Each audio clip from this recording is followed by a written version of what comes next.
Damn you, Craig! Every man lives, not every man truly dies.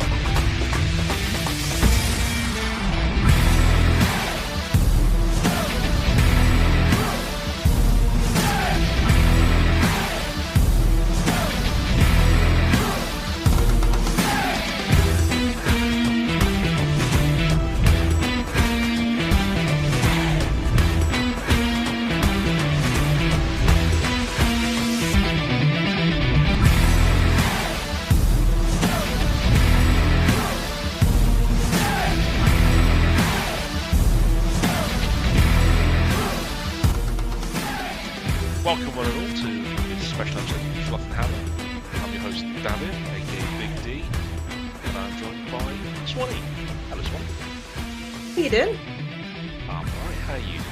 I am grand, yes, thank you very much. No worries. So we thought we'd just have a little chat, just a natter for an hour or so, just to see how things is going and see where the conversation takes us. So we were talking books before we started recording, which probably my mistake. I should have put the recording on much sooner. Damn you, Craig! It's fine. But yeah, we were talking about finding a little Black Library fiction, basically helping us find a little bits of hope in this grim, dark future, and little bits of light that make the universe worth surviving in. Oh yeah, for sure. Yeah. Could go the other way though, and more on Oh the yeah. tragic side of it. Oh, there are some books that have just been. It's one of the things I love about the heresy books, love and hate at the same time, especially the early ones, Oh because yeah. you can see how it could have carried on, and because the Emperor's ideas were monstrous, but he's always playing the long game. Yeah. And in those early books, you can see how he was kind of laying the groundwork for things to evolve. He was he was setting up the nasty work that needed to be done Yeah. to set up Yeah. humanity's survival. And you just keep reading the books and thinking, I don't want this to happen. Please make the right choice. Stop being an idiot. It's Horus, Fulgrim, what are you doing? yeah, you can't, so I've only read up to Fulgrim, but Mm, they don't even shy away from it though. You get is it Cinderman, the propagandist? yeah. Um and the full speech is written out there for you to read. Mm, And he says, oh, it's been a while since I've read it. When they go to other planets and they do their crusade, and they tell them to follow the way of the imperial truth, and there's the idea of why should you give up your beliefs and take on our beliefs? You know, are we right because we are strong? yeah. And there's the whole spiel, and he goes, no, we are strong because we are right. And the people in the audience who stand up to ask questions are all plants. Yeah. And y- that's, yeah, it's made very clear as well that it is all just propaganda. It is all to program the masses into believing the imperial truth. Yeah. I mean, later on, we actually meet the man who came up with the idea for the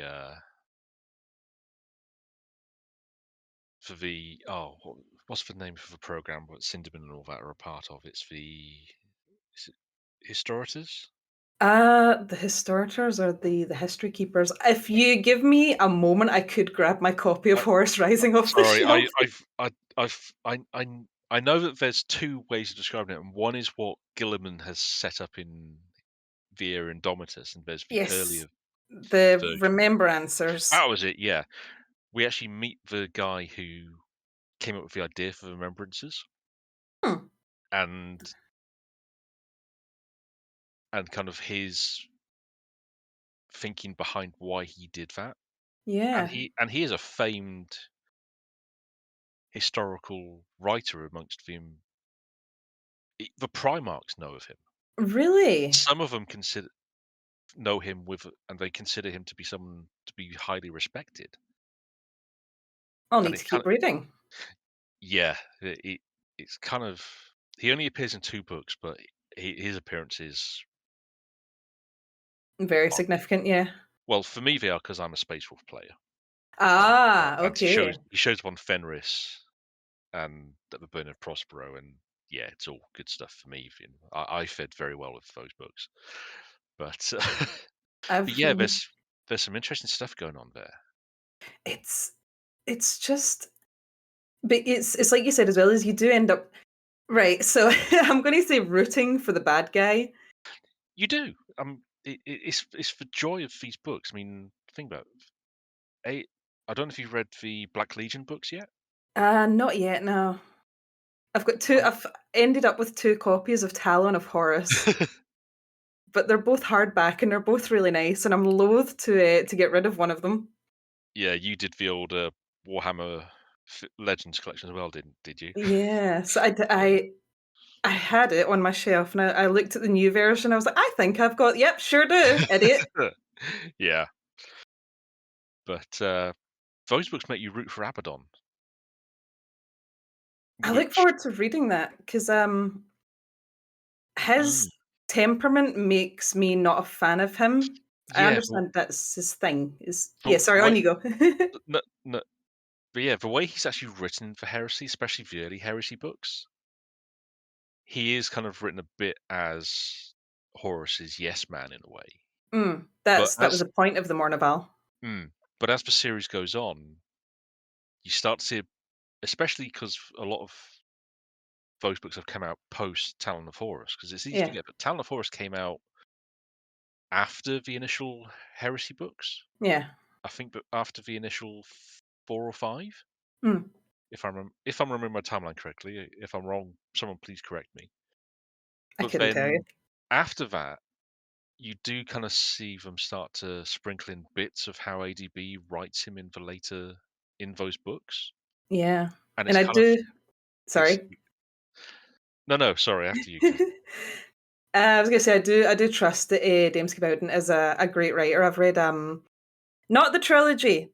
I know everybody and their mum's read the trilogy. I've not read the Night Lords trilogy yet. I've read The Long Night and Prince of Crows, and he does get the dynamic of with the Night Lords, it is, a son trying to honor his father, but it's a father who is already so broken and withdrawn that mm, he does it very, very beautifully. So it's on the shelf. I've heard really good things about Talon of Horus. It's just finding the time. I, Audible can be a godsend in that score.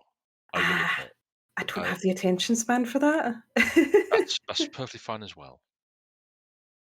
I mean, um, it's not always an easy thing with audiobooks. I didn't for the longest time, mm, and then I kind of, well, my car radio. I had a car where the radio just stopped working. oh, Uh, well, it didn't stop. The battery died, and I had to get a new battery, and it told me I had to reset the radio, and I just couldn't find the code. So I thought, stuff it, and I just started listening to podcasts and audiobooks all the time on my drive to and from work. might as well. So Uh, that kind of helped. yeah, audiobooks I kind of lose track on. I zone out and I zone back in. Mm. Audio dramas, however, I do like the audio dramas. I think they are fantastic. I think the are they still Black Library? I suppose got a I fantastic. think they are. Yeah, there's a Yeah, couple that they've done them as dramas rather than. yeah, they've got a great cast of voice actors. Mm. I mean, you'd probably get on with the Kane books in that case because they're unlike almost every other Black Library book. They're presented so you have the main narrator, Mm. you have another VA as the Inquisitor who is adding footnotes. Amberley, yeah, Yep, yeah. and then you've got all, every other anything that's not Kane is a different VA. So Really? anything that's not from his perspective. So you've got all the excerpts from oh the member of the Valhallans who becomes a general later in her career. You got all of her stuff is one VA, Yeah. and anytime there's a series of traveller's guides to the Damocles Reach, which Mhm. are always done by the same VA across the entire series. Yeah. But the authors they pick to do, or the readers they pick to do all these little excerpts are brilliant, and it just adds it breaks things up. Yeah.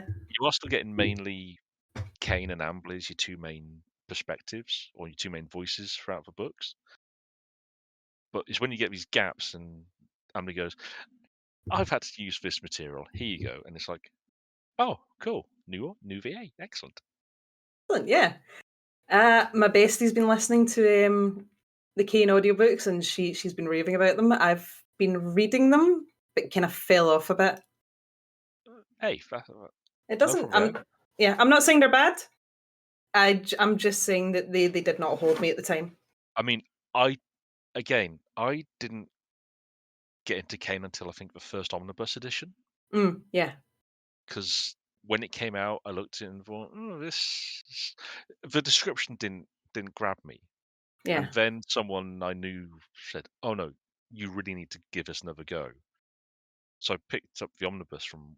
I used to work in a bookshop, and we had it there, so I grabbed a copy for myself, yeah, and I kind of fell a bit in love. I mean, I've laughed a lot with the Kane books over the years. yeah, They're a nice counterpoint to the overall grimness. yeah. They don't try and sugarcoat things, because they can be pretty.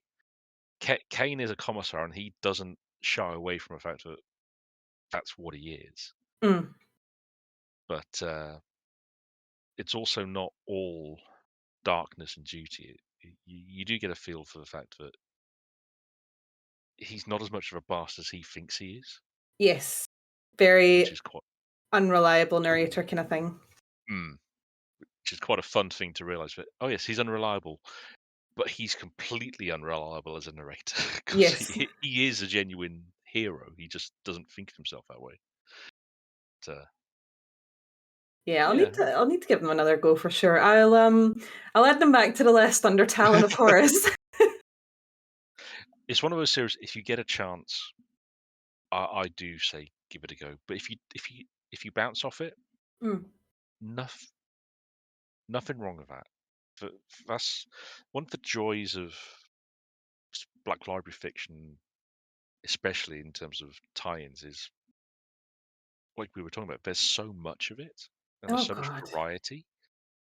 Even before they introduced the crime and horror imprints, and the kids imprint for that matter, because I've heard that those Oh kids novels they yeah. did are actually really good. Yeah, I forgot there was kids' books. Yeah. And I know people dismissed them when they were announced, but people forget stuff like the Hunger Games is again, I worked in a bookshop for 5 years. When those books were coming out, they were initially put in the 8 to 12 category. Really? So Yeah. it's funny you named the Hunger Games. The Hunger Games is a beloved series of mine because Mm, it's like 40K. It's really emotionally deep. It's very mm, tragic, and the same idea of um a main character put in a situation that she doesn't want yeah. to be, and the propaganda aspect of it is it's fan. I could Mm. it's not, this isn't a Hunger Games podcast, which is a shame because I could rave about the love that I have for that series. And I And would listen to you because as far as those sort of that genre of fiction goes, it's a benchmark. I genuinely think that the Hunger Games has one of the saddest but also best endings to any trilogy that Mm, I've read.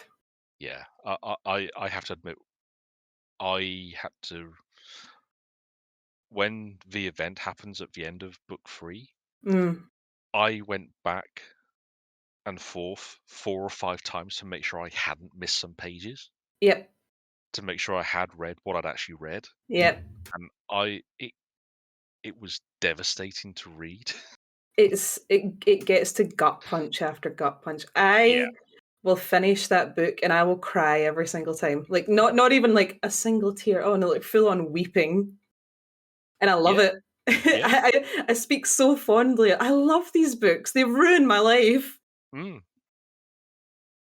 I It's mean, the sad same. to say, I've read Black Library books that have done the same to me. Oh, that's why McNeil is one of my favorite Black Library authors. Hmm. is he gets I'll say it every time I mention Greg McNeil, I have to say the man's an evil genius. Oh, And absolutely. he's got this fantastic ability of just being able to reach right into your chest and grip your heart. False gods, is it false gods? Dark gods, false gods. Yeah, False Gods. One of my absolute most favorite books in the first five Horus Heresy books, because it's just so tense and hopeless. I was in a constant state of anxiety reading that, because you've got, I won't say too much because I really do think people should read it and experience it for themselves, but there's that constant anxiety Yeah. of the sons working against each other, because some of them are trying to save Horus and some of them are trying to quote unquote save Yeah. Horus. And It no, on you go. No, I was going to say it is like like I said before in those early heresy books. It's the fact that you know, or it's not a secret what is going to happen. Yeah. It's been in the lore for decades at this point, Oh yeah. It is but it's called the Horus Heresy. but it's for getting there, and the fact that at every stage you can see how the writers have been really careful to write it so that no one is really right. I'll clarify that. No one except Erebus is completely in the wrong Yes. because fuck Erebus, Mm-hmm. A standard. always and for eternity. What a Although fantastic villain, though. I know between he and Corferon, I mean, are real evil motherfuckers. And Oh, contrasted to Lorgar, who is still a monster, mm, but the fact that he kind of looks at them and considers their he knows what they've been doing all this time, and yeah. he's kind of been ahead of them, which is Oh, quite funny. I'll go off on Erebus in a bit of a moment, but the Gate. thing. Oh, I genuinely.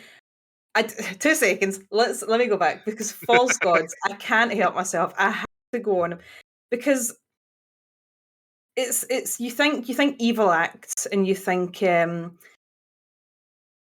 like the genocides and the bombings that happen in the later books of the Marines. But the reason they're so impactful to us, the reader, is because these are beloved characters. We Yeah. love them. They love each other. And is False Gods the second one? I think it Yeah, is. because it's Horus Rising, False Gods, Yeah.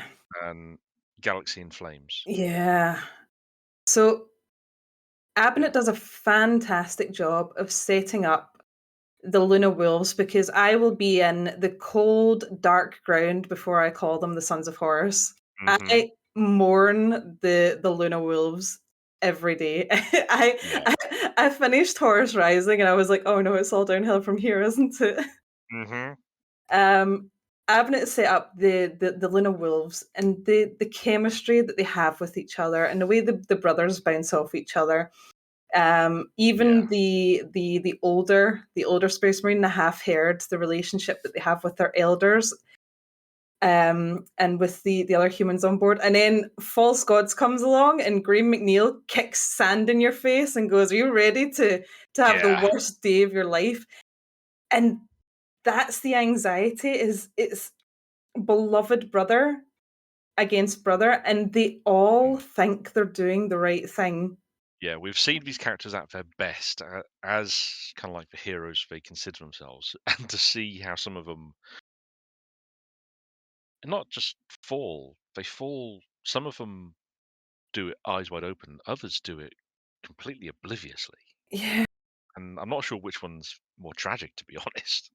There's the scene that sticks in my head the most is where they're in the lodge and they're trying to decide what to do, because their father Horace is dying. And they've put it to a vote, and they've decided that they will take him down to the healers, quote Yeah, unquote, on yeah, the planet. And they turn to little Horace and they say, "We've all voted to save father. If you vote otherwise, then we'll go with you and we will let him die. And what a Mm, terrible thing. yeah. You've seen The Green Mile, haven't you? I've seen bits of it, yeah. When John Coffey is weeping like a broken Mm, man and he says he used their love for each other against them. yeah. It breaks my heart. I could start crying right now just thinking about it. And Erebus is very, very evil, but what an awful, simple way to manipulate someone, especially these men who have been uplifted to be Mm, heroes and can take, damage, could batter through tanks with their bare hands.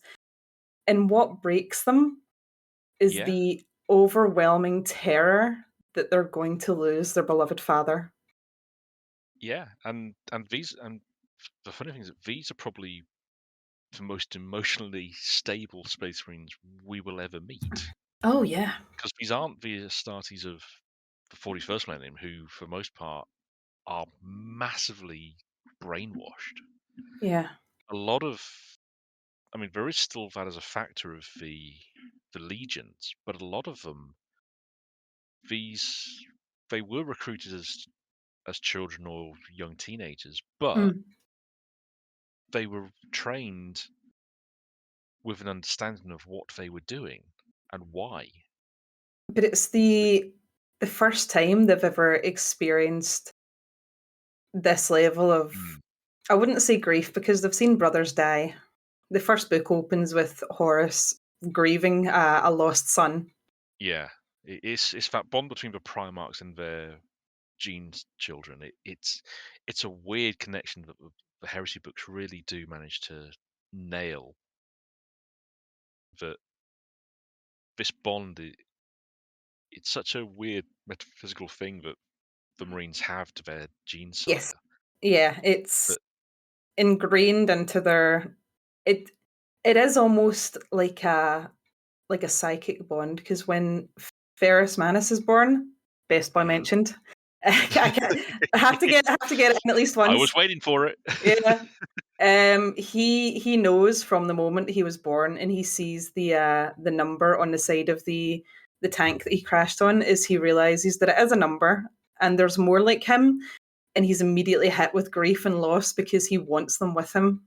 Yeah, I mean So, that's one of the really fascinating things that they managed to make almost every Primarch a much more tragic figure than they ever were before, and that's saying something. yeah, yeah, that's how Dark Imperium brought me into Warhammer 40K properly. Mm. Is Oh, it's just 3 books of Gilliman being sad. yeah, and I mean, Sorry. I Lion Son of the Forest, the book that brings the lion back, Yeah. is I think of it very highly. I've reread it a few times now. Mm. But again, it's the weird thing where we don't actually get into the Primarch's heads all that often when you stop and think about the grander heresy books. We normally Yes. see them externally. Yeah. It is a very rare time that we go inside their heads. But it's a fact.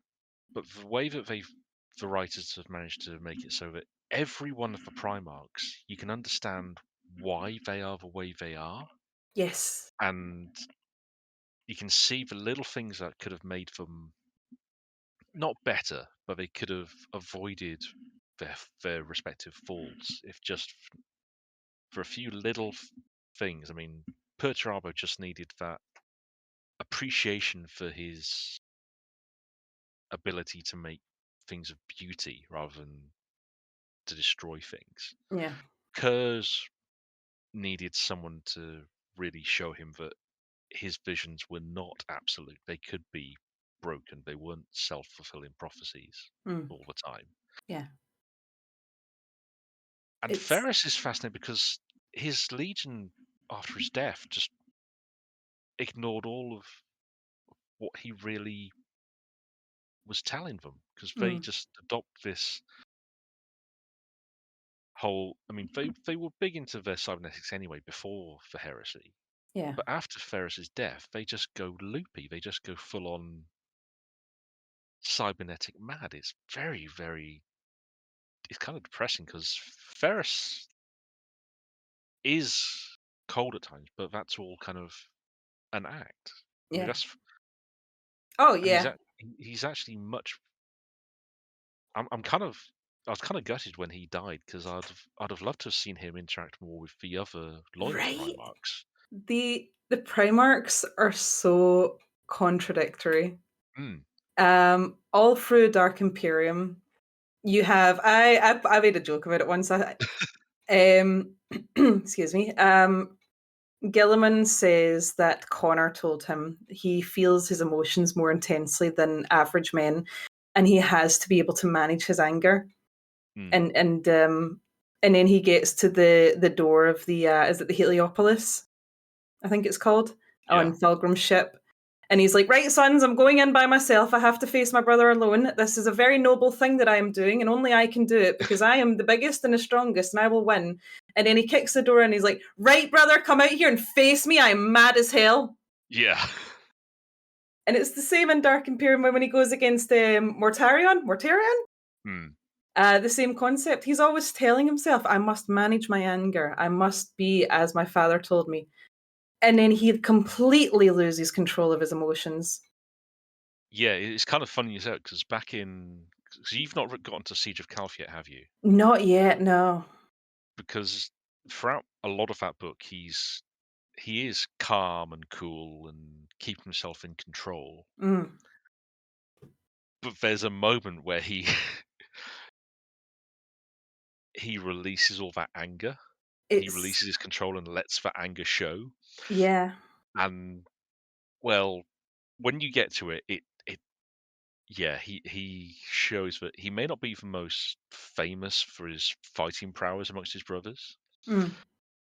but he's still a Primarch, and that's not Yes. something you ever want to be in the way of if he's pissed off. Yeah. There's moments with that back to Ferris as well though, is he says one thing about himself and then there's another. I believe it's a funeral. Hmm. Fulgrim and Gilliman are kind of glaring at each other across the room because Gilliman had a plan in place and Fulgrim just kind of not Fulgrim, excuse me, Ferris just kind of steamrolled Yeah. through it because he was trying to be like his brothers and then he realized that that's not his nature. Hmm. And Fulgrim leans over and he goes, he respects you a great deal. And Ferris Manus looks at Gilliman and says, I don't feel the same way. And it's like, of course you do, idiot. You'll love your brothers.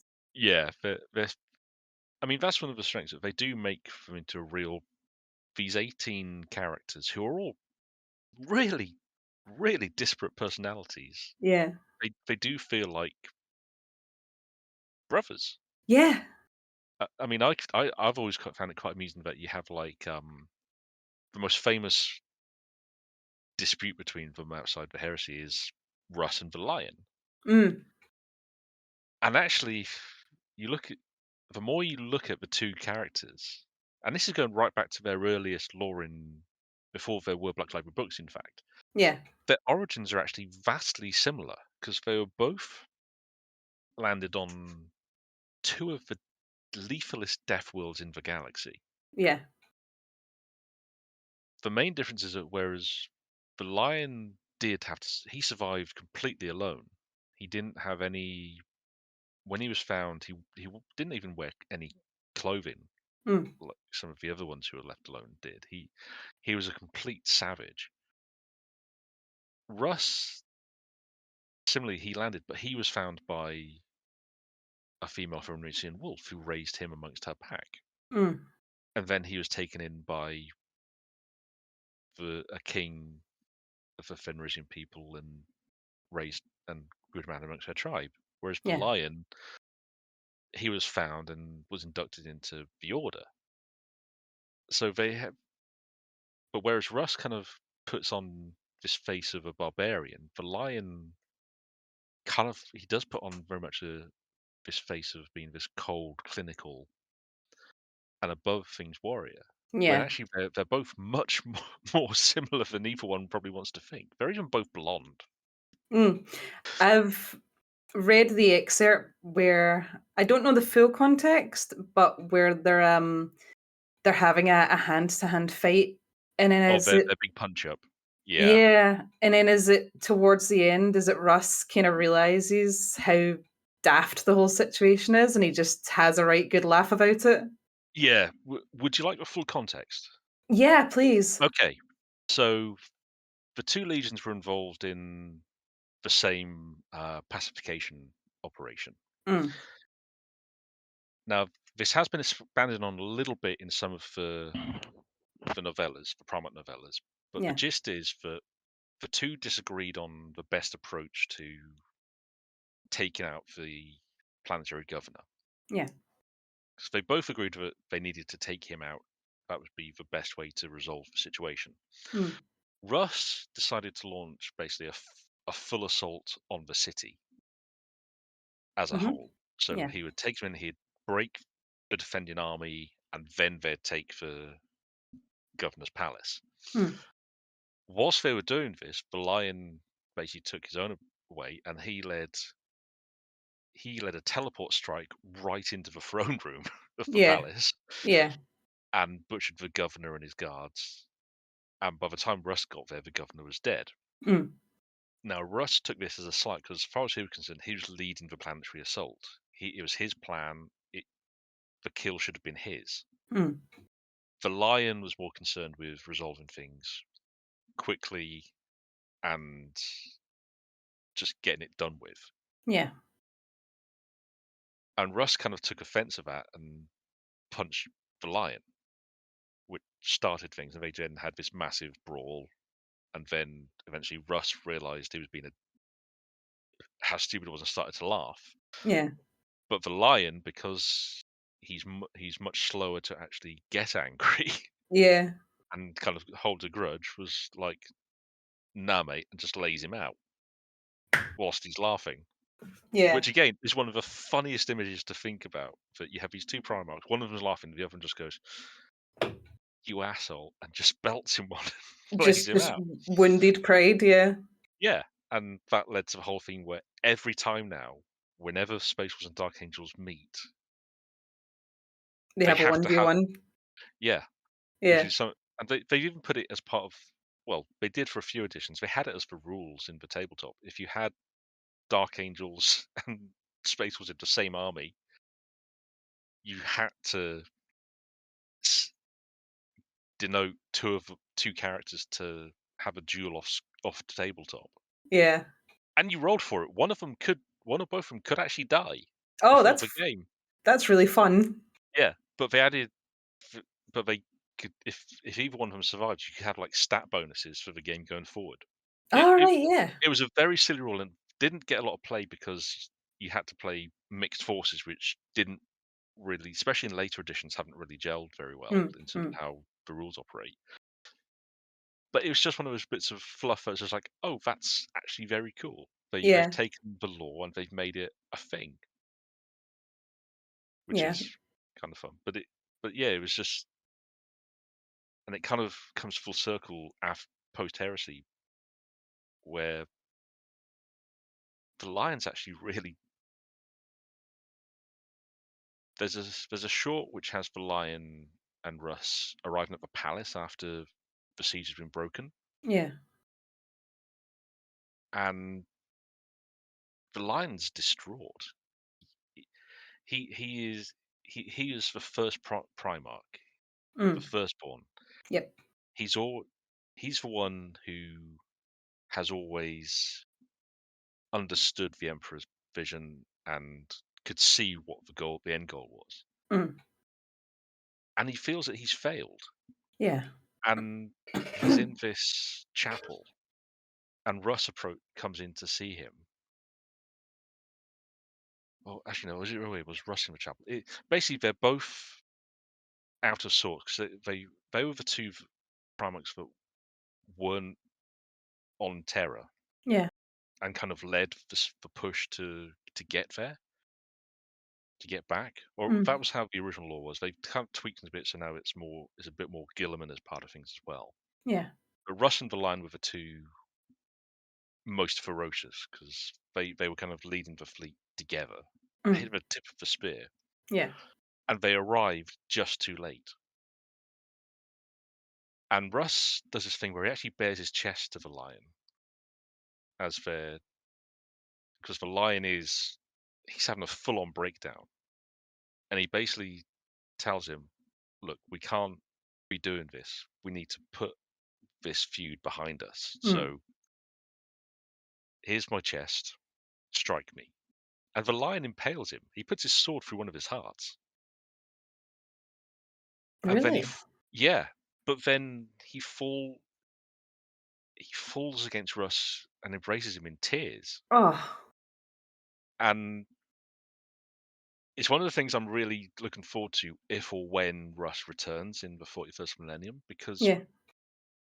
although what became their chapters still have this enmity between them, the two Primarchs actually left each other on exceptionally good terms. Mm. They'd gained this measure of understanding between each other. And in fact, when Russ, because the lion disappears shortly after with the breaking of Caliban, Yeah.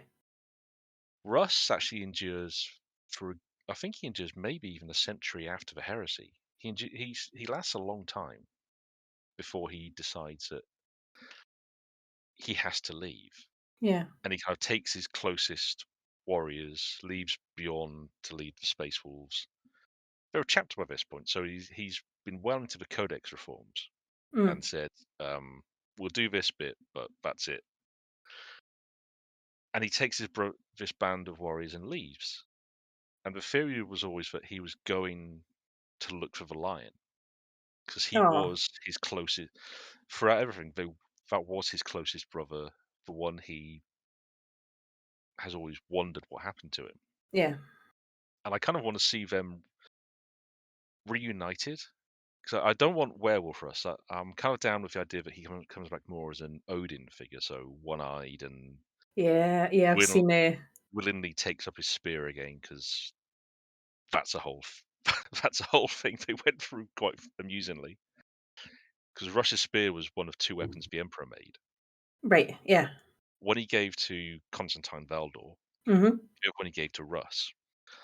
But Russ hates this spear with a passion. He keeps leaving it places.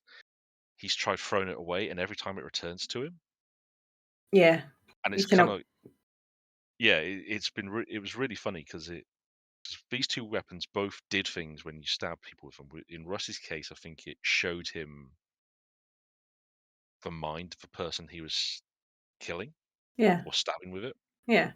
But just the idea that he might come back and rather than having a sword or an axe, he takes up his spear because he's ready for it now. Yeah. Yeah. That kind of maturity. Yeah, there's lots of big vibes there, and I just want to see him and Valan reunited because they were a fun set of contrasts, Yeah. and coupled with Gilliman, that gives more than almost any other three Primarchs. Those three are a really interesting mix on the Loyalist side, and especially how they're pitched now. So like Gilliman has really embraced his Lord Commander role and is trying his damnedest to hold things together. I need to see him get his brothers back. I can't handle any more of the man's grief. It's too I upsetting. know, and the thing is, he in as far as the fiction goes, he still doesn't know that the lion's back.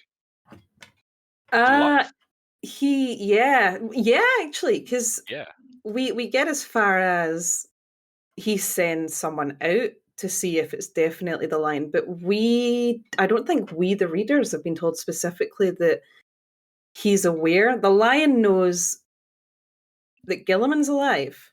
yeah, because he finds out at the end of Son of the Forest when he Yes. meets Dante for the first time, and this is post siege of siege of Baal. So Dante has met Gilliman, Yeah. the Blends of Adel Primaris, and I think at this point Gilliman's returned back to the other side of the rift. It's a bit wibbly wobbly, isn't it? Oh yeah, the time frame for the Indomitus era is really bizarre, It's but getting very confusing.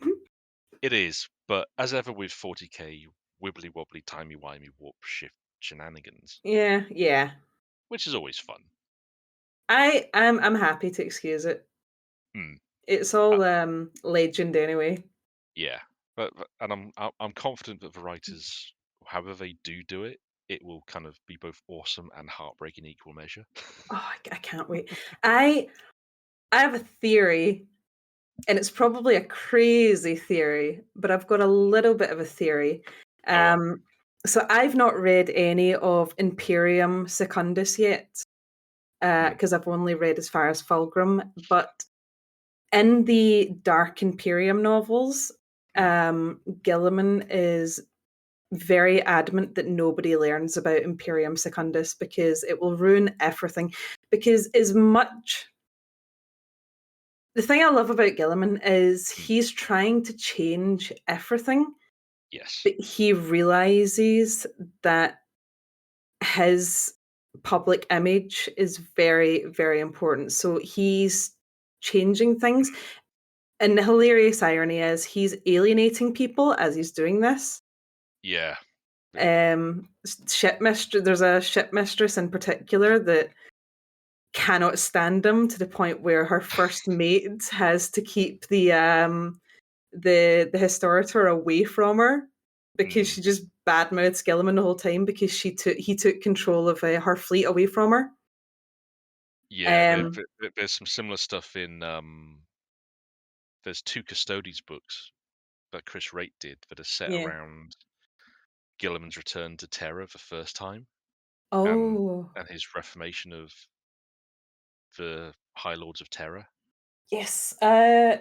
Is that the Vaults of Terror trilogy? No, although Oh, they also happen around the same time, yeah. which is Oh, yeah. but no, this was a separate duology. I think I know the. The Emperor's Legion and Shadow Throne, I want to. I think I know the ones you're on about. Yeah. Yeah, yeah. Again, unsurprisingly, excellent books. But Yes. the second one in particular deals with the fallout from Gilliman's changes, Yes. and a lot of very powerful people were not terribly happy. Yeah. And Understandable. when those people were High Lords of Terror, that can lead to shenanigans, Mm, mm, mm. which is Um, fun. again on the list. Yeah, I know. What was I say? Oh, so the theory. I Yep. don't know Sorry. anything about. No, no, no. It's fine. We're having a good talk. I don't know anything about Secundus, Mm, but there's this massive attempt to cover up to the point where, Gilliman, the hero of the Imperium, says, "Please do not access the library. You don't need to know the history. Don't worry about it. Trust me. You trust me, don't you? I'm Lord Gilliman. I'm the biggest and the strongest, and I'm here to save the Imperium. Don't go looking into our mm. history. It's when you take a step back, it's actually very shady. That he has. Oh, this thought's just struck me. But he has personally appointed um all of these people to research into history and to create a timeline. Mm. And it does feel very much like he's writing his own version of history. Again, I don't think he's got anything malicious behind it. I think he's just a bit of a silly goose. Yeah, Imperium Secundus is a really interesting narrative in the heresy because what Gilliman does, he does it with all sincerity, with and the Mm. very best of intentions. There is no because He, I'm trying. I don't want to spoil you too much, but basically, the most spoiler-free thing I can say is that he does it or he enacts it with with the understanding that, to best of his knowledge, Terra is gone. yeah, The Imperium, the Greater Imperium, is shattered to his he knowledge. he thinks at the time he is saving everyone, Yeah, but now he's after the fact, it looks as though he was trying to usurp mm, the Golden Throne, which yeah, is what all the custodies think of him right now. yeah, and it's kind of heartbreaking because it's not. He generally has no desire for power. Yeah. He only accepts any power for what he can do for people. his duty is to mankind. Yeah, Yeah, he is. I mean, the whole thing with he spent his legion. He went to great lengths to make sure the Ultramarines were trained not just in warfare, but they were trained as statesmen, as scholars, yeah. as He, architects. They all had skill sets that could be transferred to better mankind post Great Crusade. yeah, he's always dreaming of the time after the war. Yeah, and he's been trying to do that in the Air Indomitors as well. He's been taking members of his bodyguard and getting them to better themselves. He's Yeah, taken he's taken Cato Sicarius under his wing to try and he, because he sees in him echoes of one of his best warriors who had similar traits but could could be better than he was. and And it, it's the history repeating as well because doesn't he name Felix, who is one of my most favorite characters? isn't he great? Oh, I absolutely adore him. He's the perfect example of a Primaris because he's not naive. He's Hmm. just a child soldier.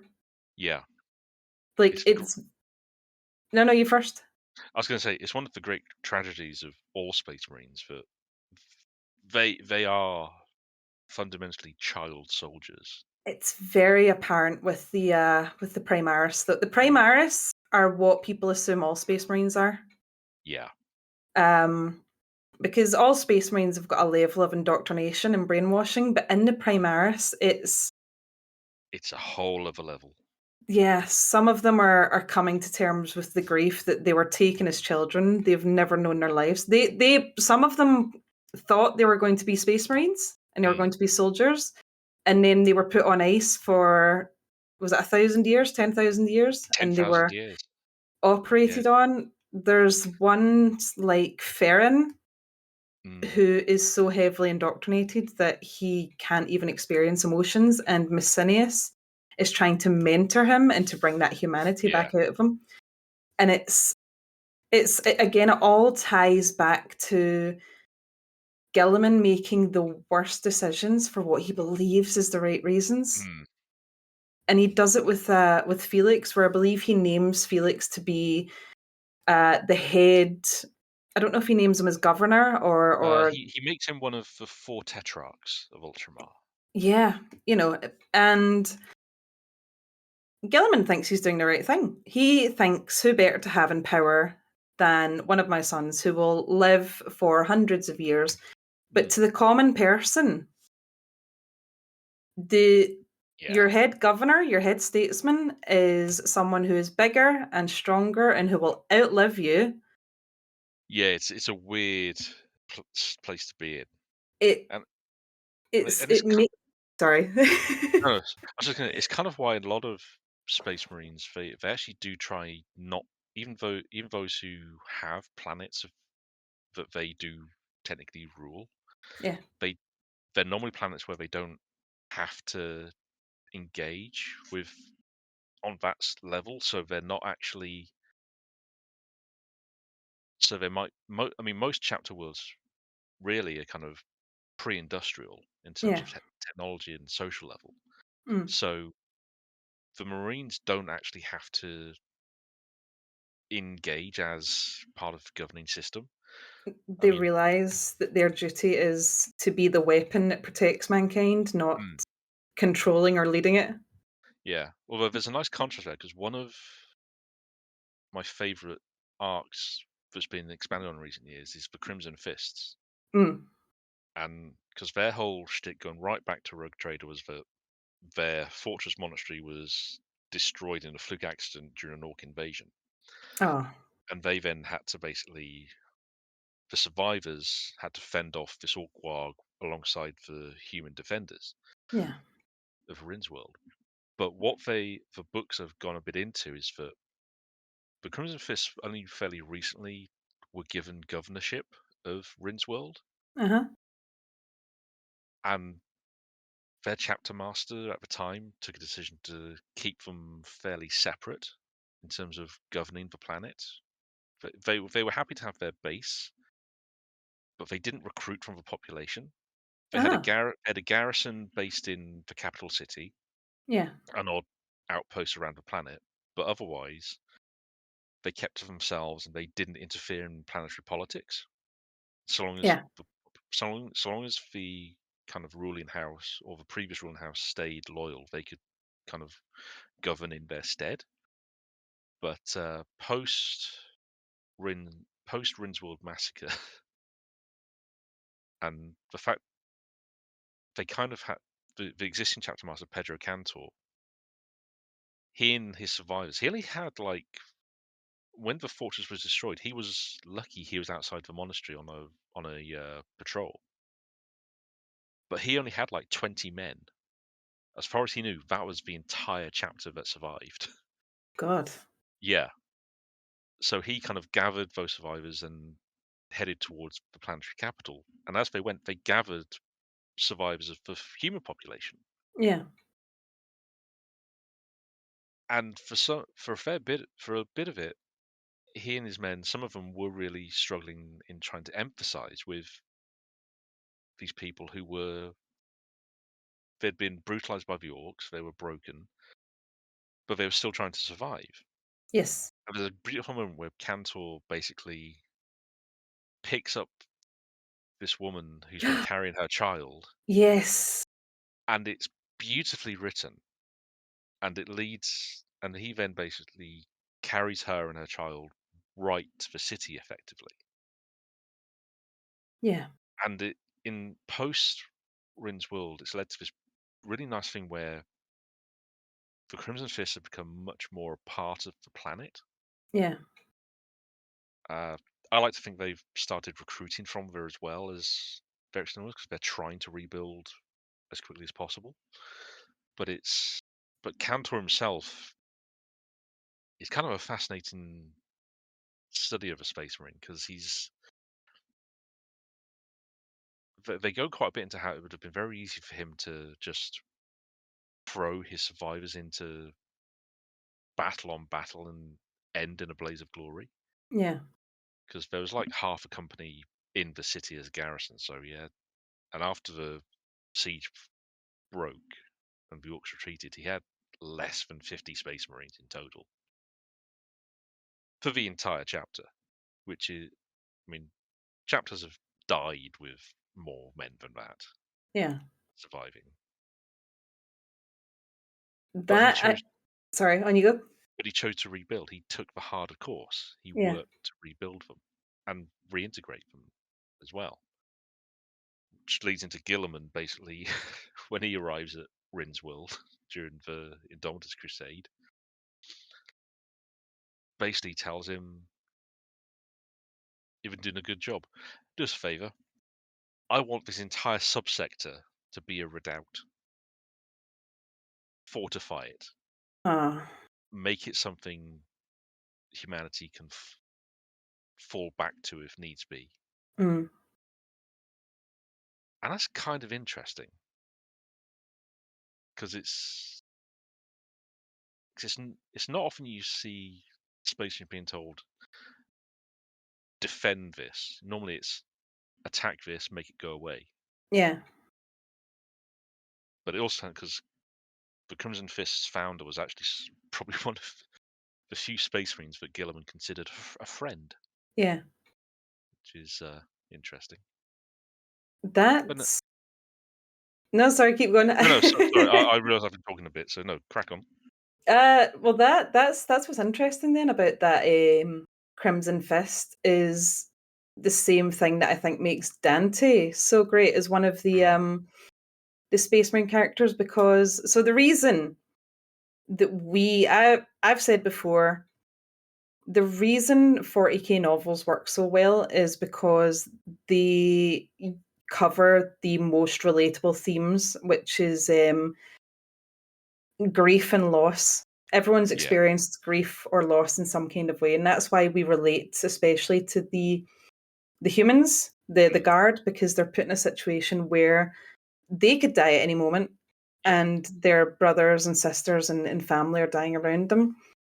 But the Space Marines don't have this. They're taken as boys before they've really developed the emotional maturity to understand what death and loss is. I'm not saying that children don't understand it, but they're not of the mindset where Yeah, they're I get what you're saying. teenagers.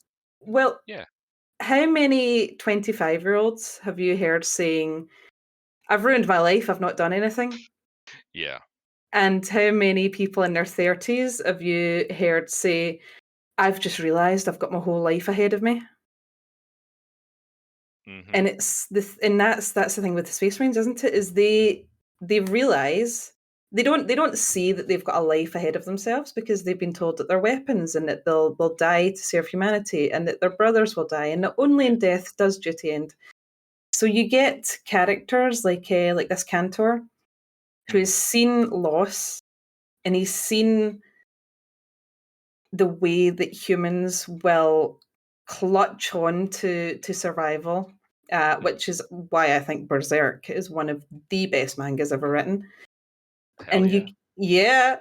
yeah, uh, Berserk mention, and you get Dante, who has lived so long that he has experienced so much loss. He has had to make decisions that has killed millions. And it's not the weight of duty that's bearing him down, it's the weight of the grief. Yeah. Um, But those Dante books, oh, they, they're agonizing. yeah, but they're also so good. Oh, it's the Blood Angel's funeral where he names a dreadnought by his birth name, Mm. and all of his brothers are like, "Huh, that's not how we normally do things," because they can't comprehend Yeah.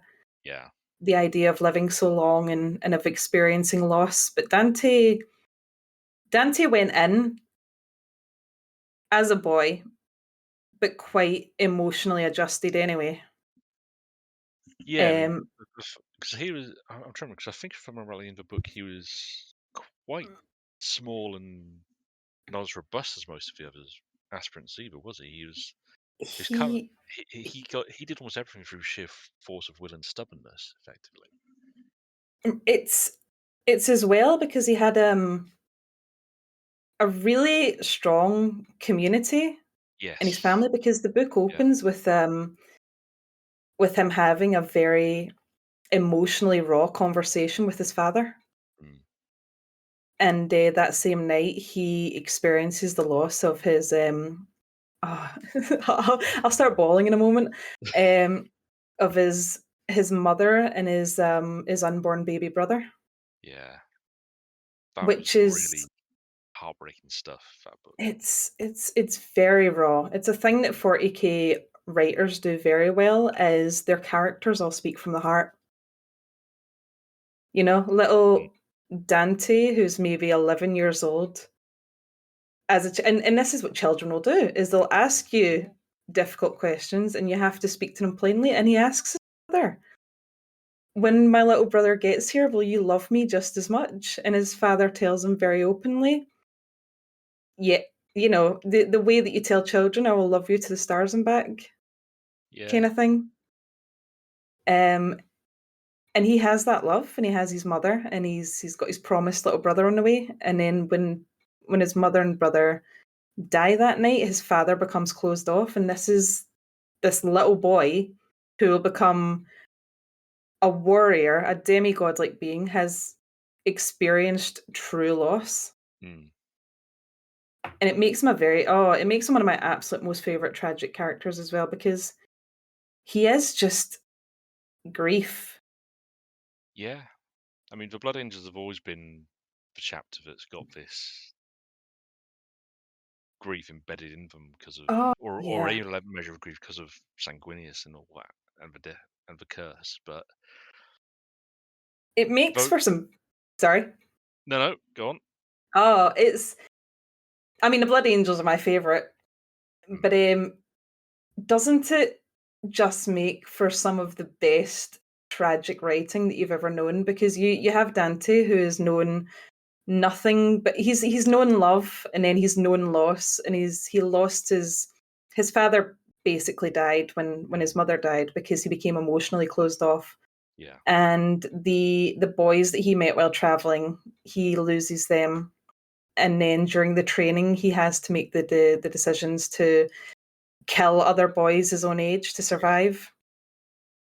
And then he becomes a blood angel, and in the communion of taking Sanguinius's blood, he relives the memories of losing brothers, losing sons, his own death. But you also have almost the twisted irony of these little boys who are born on desert planets, desert moons, scrabbling for survival and always being thirsty because even the water on is it Balsecundus, I believe he grew Uh, up on, yeah, Balsecundus, yeah. the thirst water, even the water is out to get you. Yeah. And It's then you become an angel and you're always thirsty. yeah, it's It's it's comical and it's awful. it is. And it's all the Blood Angels, it's always been one of the things that makes them really so tragic, that curse, because they really are arguably the best the Space Marines could be in terms of how they present themselves, what the craft that they do outside of being warriors, what they do in terms of enhancing their war gear and their Mm. artificer plate and like, and all these beautiful relics they make in their off time. That's the thing, It's and then they have this never-ending thirst. The fact that they've gone, because all of the Blood Angels start on these two irradiated moons yeah. that are massively hostile. Mhm. They come from clans that, even though they are probably the healthiest humans on the moons, are still not exactly in the best of health, Yeah. and they're transformed in a way that no other Space Marines really are, because the Blood Angels gene seed is kind of unique in how it transforms people in that regard. In that they go into their coffin for a year and they come out Fully grown, yeah. and these perfect, beautiful specimens of humanity when they went in as these wasted, radiation scoured, probably have burn marks from the rad all over them. There's And layers of symbolism with yeah, the blood angels, and with even I I like heavy-handed symbolism. So you have the blood angels who have the unending grief and the mm, unending thirst, and I think that the blood angels are, and I don't think it was intentional of the writers, or maybe it was, this beautiful but also very sad symbolism of how quickly young boys have to grow up after the loss of their father. ooh, Yeah, so they go in when they come out a year later, they're fully grown, but they still have the maturity of children. mm, And yeah, they're raised by their older brothers, not like other Space Marines who do their growing in over the course of several years, getting different yeah, operations to upgrade them, and they get the chance to mature. They go from being children to mm, adults. yeah, And it's the chaplains and the older brothers who have to step up and become their fathers. yeah. That gap in time between how they how the gene seed affects them. Yeah. It's a very it is specific to the Blood Angel chapters, because I mean, Space Wolves, they turn to werewolves and have to resist it. Mm. Don't ask. But almost like you said, every other chapter, the process of becoming a Space Marine is a long, involved process Yeah. that takes years. The Whereas blood the angels get the, "You're the man of the house now, son," treatment. yeah, although I will say there was quite because the Sanguinius Primarch novel they put Mm, out mm, did actually have some really nice stuff in it, because they've kind of dug into, because this whole thing about Blood Angels, how they change, that was mm. actually that goes right back to the second edition Angels of Death Codex Yeah. in terms of lore. but the heresy, they actually dug a bit into it as to, well, w- why would that be an element of what they are? And the writers came up with this idea that because each of the legions basically has their own shtick, right? Oh yeah, they've all got their own cultures and their own different ways of doing But, things. but they were all built for a particular purpose. You mean all Space Marines built for to be Well, like, weapons? but they all have kind of specialties. Oh So, yeah. Yeah, so yeah, like, yeah. so like the Space Wolves are executions and peerless trackers. The Mm. Raven Guard have an affinity for shadow warfare. Yes. Alpha Legion have an instinct for asymmetrical combat. Mm. Uh, Imperial Fists and Iron Warriors and natural siege warfare specialists. Yeah. That sort of thing. Yeah. For the Blood Angels, they were they took the idea that the Gene C, how the sanguine process takes these scrawny recruits and makes them into a Space Marine in a year, Mm. and they came up with the idea, well, that's their shtick. This is how you. They're the Legion that was specifically designed to let you hothouse shock troops in a very short period of time. 3D printing Space Marines. Basically, yeah. So prior to being Sanguinius, what became the Blood Angels were actually one of the least well-regarded legions. They had a reputation for being the I don't want to say brutal or savage, but they were the legion that could replenish itself the quickest Yes. from the worst genetic material available. And as a result, they had a certain callousness to them Yes. because of how that was done. They were the legion that its first intake was drawn from, like the remnants of the reunification wars, the ruined war zones, Yeah. where the survivors would have been affected by the worst weapons humanity's ever thrown at each other. And then when Sanguinius meets them for the first time, he actually kneels before the assembled legion Mm. and he weeps for them to see what they are. And everything that they kind of become after that we know them for now, with their finely made weaponry and armor, the fact that they're pushed, they've got this institutional idea that in your off time you create great works of art, or you work on specialties that aren't just warfare. That all came from Sanguinius trying to seeing what his legion was Oh yeah. and saying, Even this is what you were made to be, yeah. but you can be better than this. And he Well, turned them that's into yeah. because Sorry, sorry. no, because prior to the heresy, after Sanguinius joins them, the Blood Angels become, well, first off they become the Blood Angels, but they also become amongst the most beloved legions. I mean, Mm. Sanguinius is almost automatically loved by everyone who meets him, Yes. whether up Yeah. close or afar, because of his his natural charisma. He is probably the most humble of all his brothers, Mm. probably to his own detriment, because he is amongst the greatest of them, Mm. and he wants to. But he also understands his own darkness, and he knows his death. He knows how he will die. He's always known that. Yeah. But but he sees his sons, and in the time he has with them, his whole thing is to try and make them more than they were, to imprint on them that you are not just these brutal, uncaring shock troops that can spend your lives without worry. Yeah. Your lives have meaning to me, and I want Yes. you to value yourselves and what you can be beyond just these warriors. That's that's really And given me a different perspective on something. okay, Um, so you've read Devastation of Baal, haven't you? yes, Yeah. Oh, fantastic novel. hmm So not just the Blood Angels, but all of their successors. And you'll know yourself that the Blood Angels can go from the yeah, artistic honorable Blood Angels to what Centaur Jill.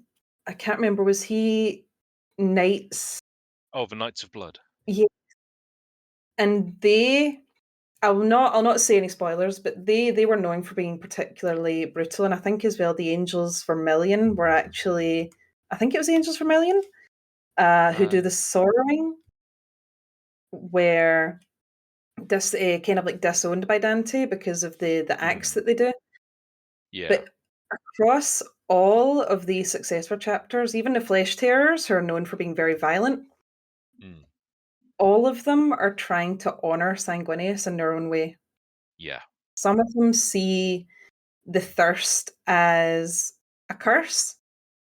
Some of them see it as like a gift of Sanguinius. Some of them see it as um representative Mm, of their grief, and it's the same with the rage, and it's an actual thing that psychologists have said that is getting through grief is realizing who you're going to be and how you're going to honor the departed. And I find that very interesting because Devastation of Baal, despite being about so on the surface, it is the Blood Angels trying to prevent High Feet Leviathan from getting further across the galaxy, and it is the loss of their culture and the loss of their home.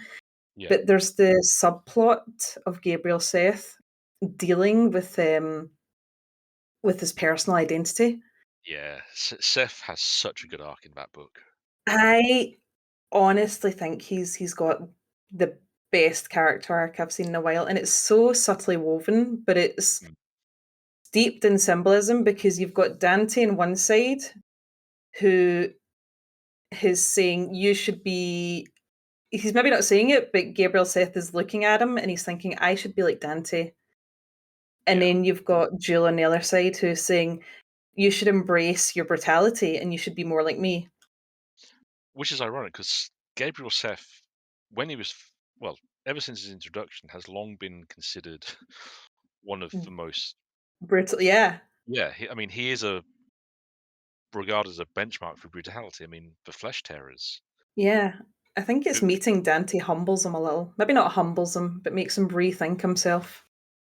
I mean, part of his whole lore has been that when he took command of the chapter, Yeah, the Flesh Tearers they were already dying, but yeah, he was given the full insight into how badly it was going for them, and that they only had maybe a few generations of left to go before that yeah, would be it. They would not be viable anymore.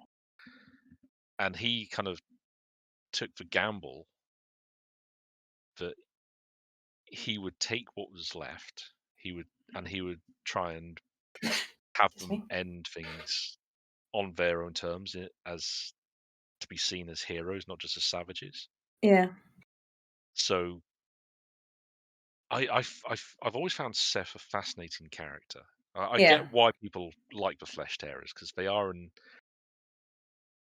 there's a not so much a dourness, but an acceptance of what they are. They understand that they've become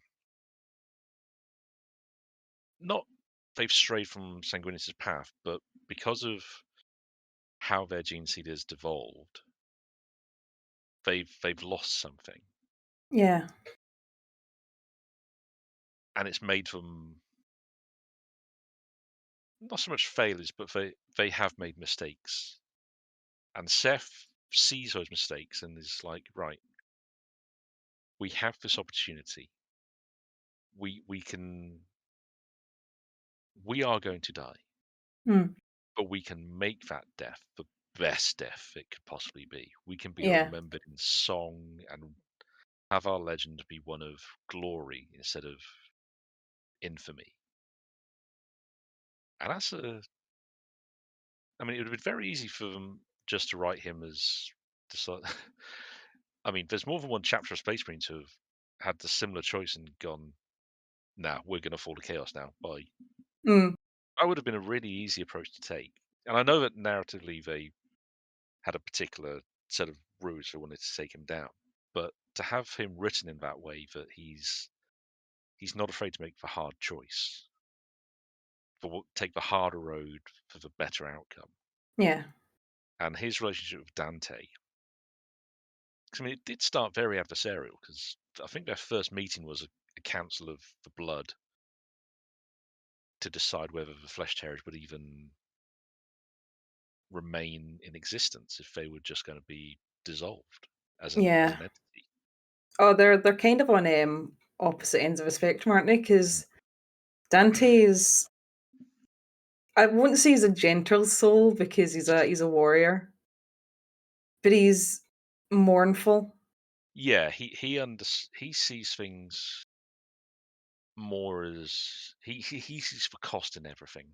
He Yeah, understands, and he feels the he burden of it. he makes the decision and he regrets it.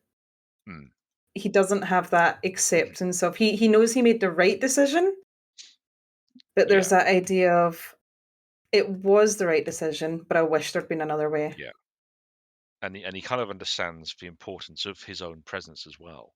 That he's become this symbol. He knows that his An own icon, yeah, yeah. I mean, he is literally the longest lived space marine in yeah, existence. The only people older are either Chaos Marines, a couple of dreadnoughts, or some of the Primaris who have been in stasis. yeah. He wants to be his own man. That we've circled back round again. Yeah. I'll very, very quickly say what my theory is because Oh, it's been in the sorry, I back of do my head. apologise. Well, it's more because this will be recorded and uploaded to your channel, and I don't think it's fair that we're edging people with it. So I'll say it really quickly. I don't think it's a theory, but narratively, Hmm. I personally would really like to see it because we've got of the returned Primarch. So back to Imperium Secundus, Gilliman's Yep. trying to keep it secret. There's 4 Primarchs I think who are very significant during one, but Conrad Kurz is quote unquote died off screen, returned to his home planet, and was never seen again. I know the canon is that he died, Hmm. but the pushback is he died off screen and it doesn't count.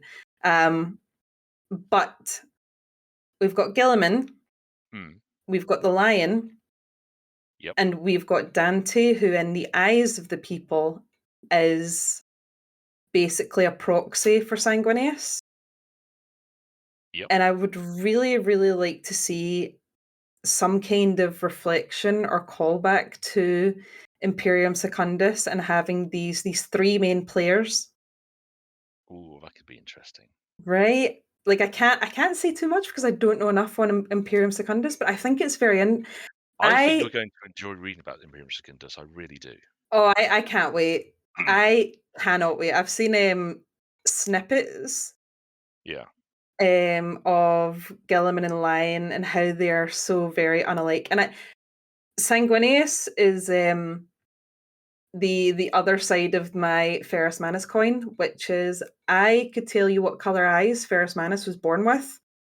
I could not tell you anything about his sons. And people will say to me, "Oh, the Iron Hands, your favorite." No, the Iron Hands. I don't know anything about the Iron Hands. I don't know anything about them.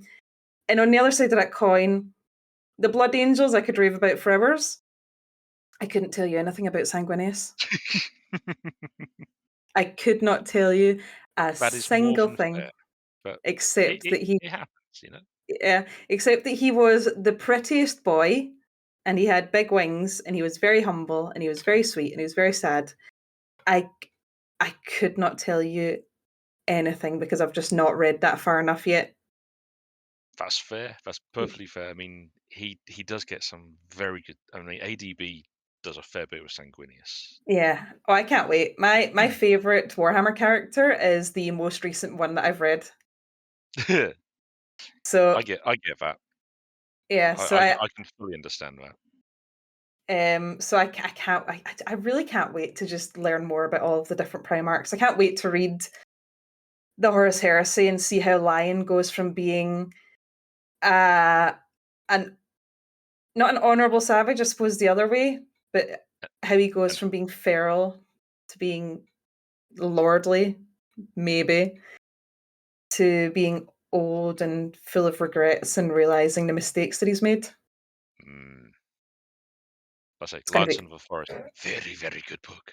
oh, it's very good. There's one line in it that makes me just cringe a little bit, but at the same time, 40k is always been a bit silly and a bit theatrical and a bit Oh yeah, bombastic, and I don't condemn it for it. I adore it because when you've it's what got you come there. It's what you go there for. it's so theatrical. Yes. It's it's so I like for the sake of comedy, I really like being Mm.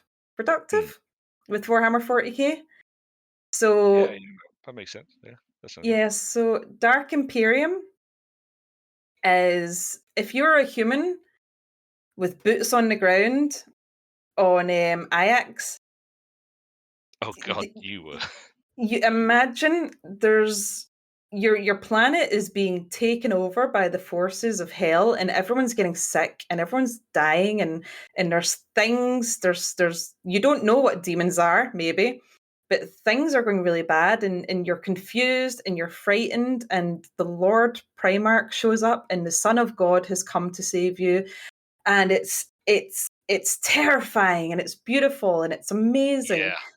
and if you take all of that away and you take all the pieces off the board, it's two brothers having a squabble about if daddy loved them or not. Very much so. And it's people have likened it to these epics of legends of the gods and it's like it's so expansive and it's epic and it's amazing and it's gods versus gods. And it's you get characters like Horus drinking nasty wine with one of his sons, and he's having a little bit of a trauma dump, and he's saying, "Look, and the emperor's doing great things, but why didn't he tell me? Why won't he confide in me? Yeah. Why doesn't my father trust me?" Yeah, the Primarchs are really a case study in daddy issues writ large. Yeah, and I adore it. It's I great. It really is. love it. It is very reductive as well to say that it is daddy issues, and it is, but just the way that these I call them my boys because they Yeah. have this it's such a simple almost childish thing and it does carry with some of us through into adulthood but it's such a simple sweet little thing isn't it though to just look to your brothers and to your father and your families for acceptance. Yeah. And at the same time, you're trying to lead from this example to your own sons. Mm. I absolutely adore it. I absolutely adore it. And I wish I had the words and the intelligence to say why I think it's such a beautifully sad thing. I think you've done a damn good job explaining it from my perspective. I can't help myself. I get so caught up in these characters. I've fallen so far behind on the Horus Heresy because I've just been reading about the guardsmen and the humans and the common man and boots on the ground and mayfly lives. Well, look, at least you're at a point now where the heresy, because it is quotation marks complete, Mm, you can actually just kind of read each of the arcs as a chunk, you know. yeah. So you're not because one of the issues with how it was published was that sometimes the books would dart around Yes. because like how some of the word bearer stuff starts decades before Horus Rising. Yeah. Same thing with some of the Dark Angels books. And it's just like, oh, what? Because a lot of us thought it was just going to be sequential. It was just going to tell the heresy over the course of however many books. Yeah. No, not at all.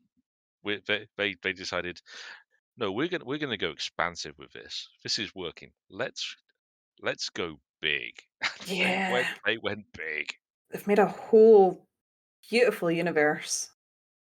and it just works. Yeah, and remember, we've just been talking about basically 30 and 40k. We haven't even gotten into Age of Sigmar or the Old Mm. World. And My knowledge of Sigmar's not great. I read, what did I read? The Hollow King, but I bought it in February last year and I poured through. I actually treated myself for my birthday. I didn't realize. Hmm. And it's been so long since I've read the book, so I couldn't tell you any of the plot, but I could tell you that I adore Kado Ezekiar as a character. And I think that John French is a fantastic writer, which is my shame. I have still not read the Araman books. I mean, to be fair, I haven't read the Iron Man books either, but I've read all his heresy stuff, and I Yeah. have the Hollow King in my pile. It's underneath the Argonaut's Oath and a few others Yes. I've got to get through. Yes, I've got that as well. Yeah, because I've got both their minis, and they're gorgeous minis, both Dreki Oh, and yeah. Kato. Kato's mini Kato's is just stunning. bonkers. Yeah. Yeah, I've got one as well. Beautiful, beautiful mini. yeah. But I mean, I'm sure if you ever want a primer, speak to Gruff. He's kind of part of why I've kind of got into AOS, because I really struggled coming out of the old world, Yeah. where I was really, because I could tell you a whole load of stuff about the old world. I Mm. didn't really I wasn't really following GW when the end times happened, Yeah.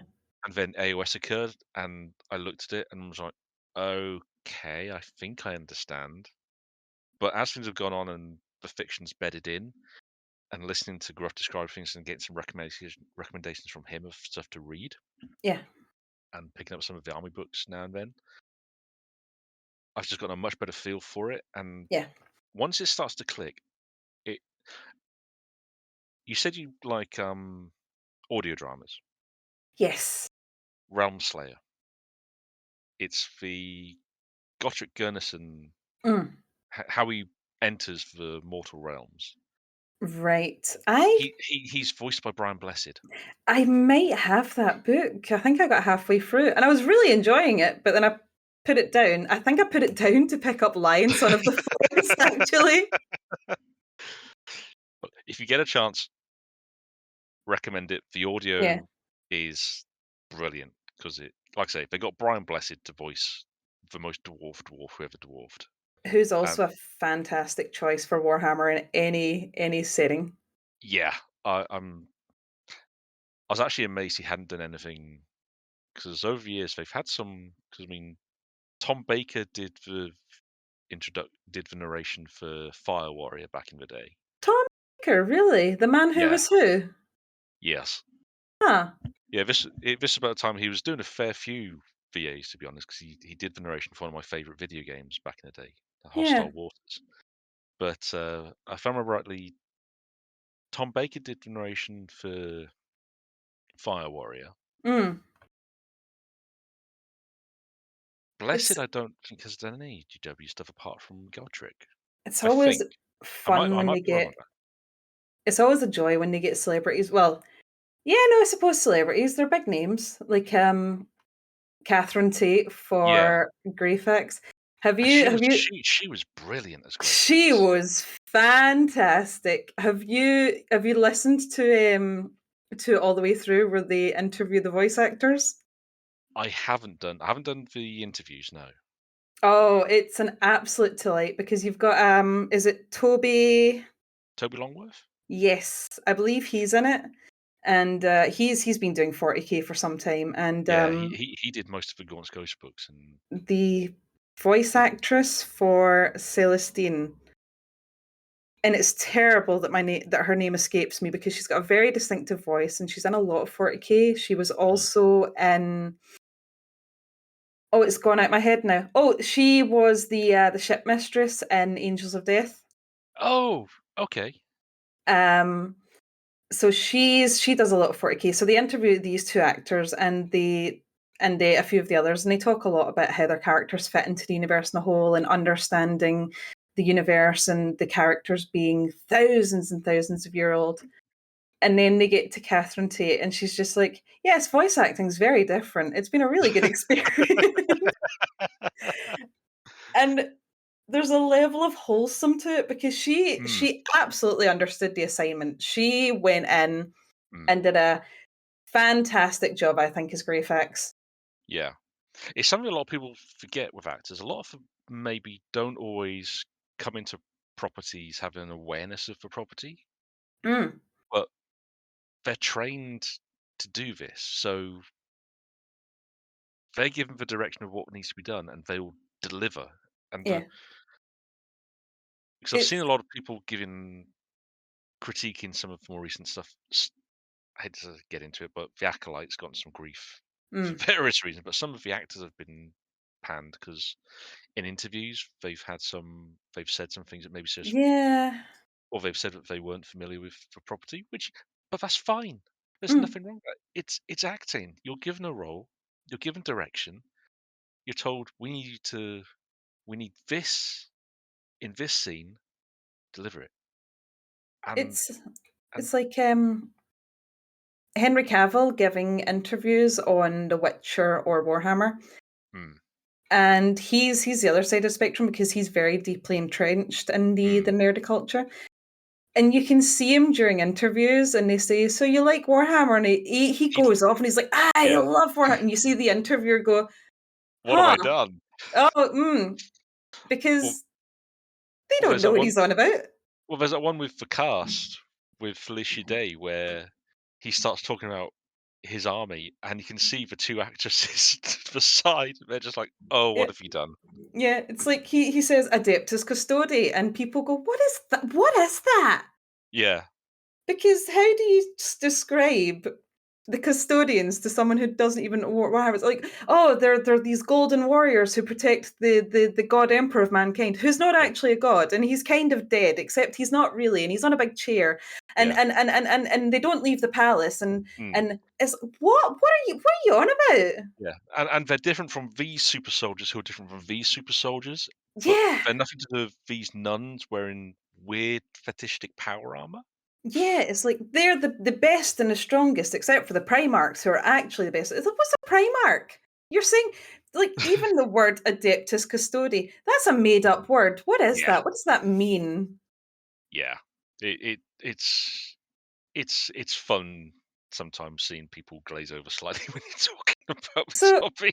yeah, Star Wars is a pop culture thing, and it's very, Mm, very massive. But you say to someone, um, Luke Skywalker blew up the Death Star, and they're like, "What's a Death Star?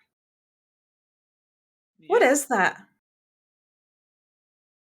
Like, there's this massive assumption that everyone's seen people. it.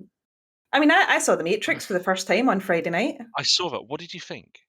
Fantastic movie. We saw it in 4DX. See, Uh, That's why I didn't go and see it because I hate films only being in 40x, and my back yeah, can't take it. yeah, that's understandable because the chair punches you. Yeah, Um, but so you know, I kind of saw The Matrix when it first came out. mhm, Me and a friend actually drove from college to another town to the cinema to go see it. yeah, Because we were like, "Oh, this sounds good." But no, it's I'm yeah, it's very strange seeing cult movies as an adult mm, years after the fact, because you see how pop culture was influenced by it. yeah, But really, really great movie. Very you could see the where the directors took their influence from as well. yeah. And it They've never shied away from saying where they took inspiration. oh And yeah. Oh yeah. There's you can see the country and western inspiration in a sci-fi movie. hmm And obviously the kung fu movies, and oh, fantastic movie. Really, really thoroughly enjoyed it. excellent. I'm glad you enjoyed it. Oh, the writing, there's it it's all gas, no brakes. Everything picks up. The Mm, writing if you're not into it, as I say, I like Warhammer and how characters Yeah. speak from the heart. It can feel a bit heavy-handed, Yeah. but when they're in the Matrix, they all speak like they're the coolest guy in the room. And then when they come Yeah. into the real world, it's when they all start speaking from the heart because they're Mm. experiencing things for real. Everything that they feel and that they taste and they smell Yeah. is It real. yeah, it's a really fascinating thing. The first Matrix is a very particular experience, I think, for Mm, anyone. I mean, I'm one of these odd cats where I quite liked 2 and 3, and I actually really enjoyed the 4th one when that came out yeah. a few years ago. But I think a lot of people probably didn't really get what that one was going for, which is why it did bounce off a lot of people. That's a shame. Which is it. But I do understand why it would have been a hard one for some people to get into. Mm. It, I'll still be seeing them. yeah. I mean, it's one of those series I recommend everyone watch it once at Mm. least. Yeah, I am a firm believer of experiencing all kinds of media. Mm, That's that's part of my driving passion yeah. for the Warhammer novels because so many people look at Warhammer at the surface and they say it's a regime and they're committing genocides and it's a bad time and it's grimdark and it's edgy and everyone's Mm, evil. And even the books do that to you. You open the book and it's the 41st millennium and everything's terrible. yeah. And you, the common man, don't even count. And if you die, you will not be missed. And then you read through and it's very human and it's very real. Yeah. And it's full of absolutely fantastic emotional depth. Mm. And because Um, so many of the characters are kind of there is a lot more now where characters who were minis have had fiction written about them. mm, But because so much of the fiction instead they do go in on characters who are just book characters. yeah, That's why they exist. It means that the authors are free to do what they like with them. And as a reader, you generally don't know in a lot of these books if everyone's going to survive or if Ye- anyone will survive. yes, yeah, I had And that it's and experience. sometimes there's been more than one book where no one survives. Yeah, But it that's that's what makes them so good. yeah, Is but it's all in the execution. Sometimes it's all about getting to that place and seeing it's the journey and well, a criticism that people have of Marvel movies is that the stakes got too high because if this big bad wins, then the world will be destroyed. You mean planet Earth? You mean planet Earth will be destroyed? Planet Earth won't be destroyed. Don't worry about it. It's going to mm, the heroes are going to win, and planet Earth will not be destroyed. You pick up a Warhammer 40k novel, and the stakes are not if we don't get this weapon, then this planet will be destroyed. The stakes aren't even activate the weapon and turn it on. The stakes become we have to get off this planet before we die. yeah, And they uh, see people dying around them and they're sacrificing themselves and it becomes even just it's kind of like alien, you know, it's yeah, I get that. I somewhat mean, yeah, there's a lot of it is just can these we characters survive? yeah, we have to get one person off to spread the message and to say what's happened here because the stakes are if you don't make it off of here, it's going to be awful for other people. And then you get Mm, that story and that story and that story. And it's so yeah, you sit down and you read a book and you think they're all going to die. None of them are going to die. Only one of them will survive. Only one of them will die. We don't know. yeah, I mean, hell, they've had some books where the characters we meet in the opening chapters, they're gone before the halfway point of the book. Sometimes they only exist in those chapters. That's Yeah. it. That's their life. Some of them And have had cold openings lately where you get the opening chapter and everyone dies. yeah, and that's kind of the stakes this universe deals in. But it's like we said, it's all about it's the execution. It's the fact that the authors can tease that emotion out of the readers, Yeah. that we can connect with the characters. And you can feel the love that they have for those characters. Yeah, I mean, I've always take I tried to use this philosophy now with any media I consume. I do not for one second believe anyone is making something without some love involved. Mm, There yeah, might or passion. But at some step in a production, there is always going to be someone who this mattered to them. yep. So whenever I watch a film or TV show, if I don't, if I've not enjoyed it or if I've not liked it, I don't try and say, "Oh, that was a shit film. That was terrible." Mm, I try and think in terms of, well, what was good about it? And sometimes I mean, there's stuff that I won't recommend to people at all. There's content I just won't discuss with people purely because if they enjoyed it and they want to talk to me about it, brilliant. I will have a conversation, but I will try my best not to disparage it unless I'm being. If I do, I'll try and be light-hearted, but I'll also try and acknowledge the best bits of a production. yeah. Just because you didn't like it didn't mean that it wasn't good. Yeah, and and I try. I mean, I try not to. I mean, it comes down basically. I try not to be a dick about it. Yeah.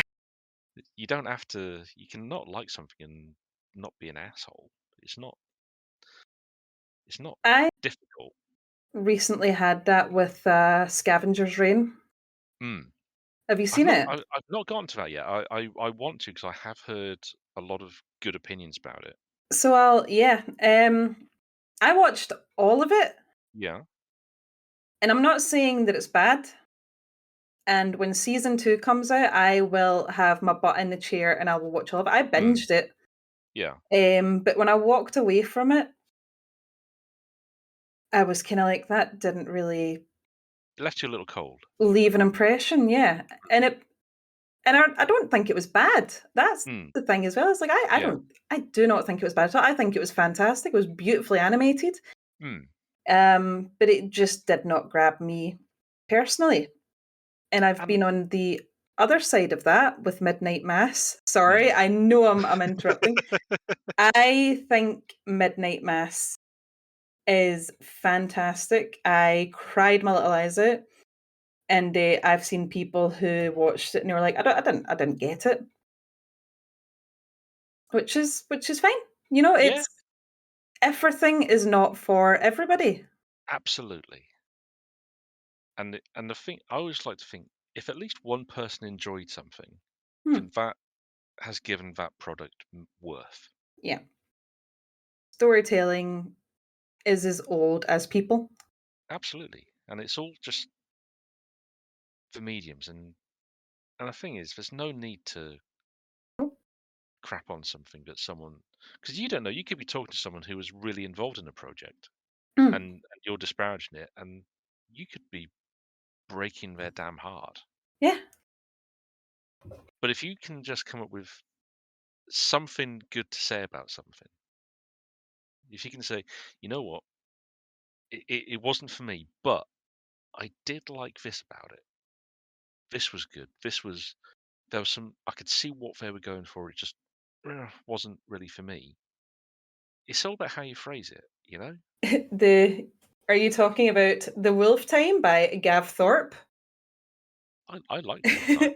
I really enjoyed it. Yeah. I I lo mean, like I've said before, I've been a Space Wolf player pretty much since I started into 40k. Yeah, They were my first army, and it.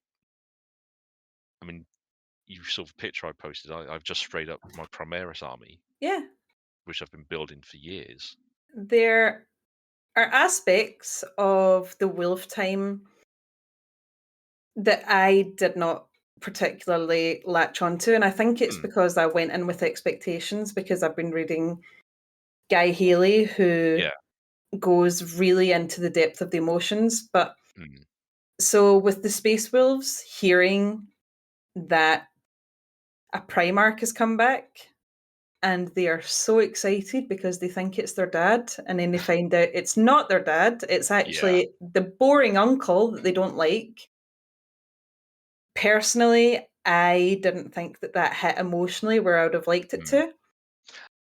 That, Yeah, some of it's cute. I think the way the blurb sold the book as well probably did it a disservice because mm, the way it did things, yeah, I found it quite interesting that the focus was more on this Primaris Marine who the fact that he everything he knew about Fenris he had from a guidebook basically.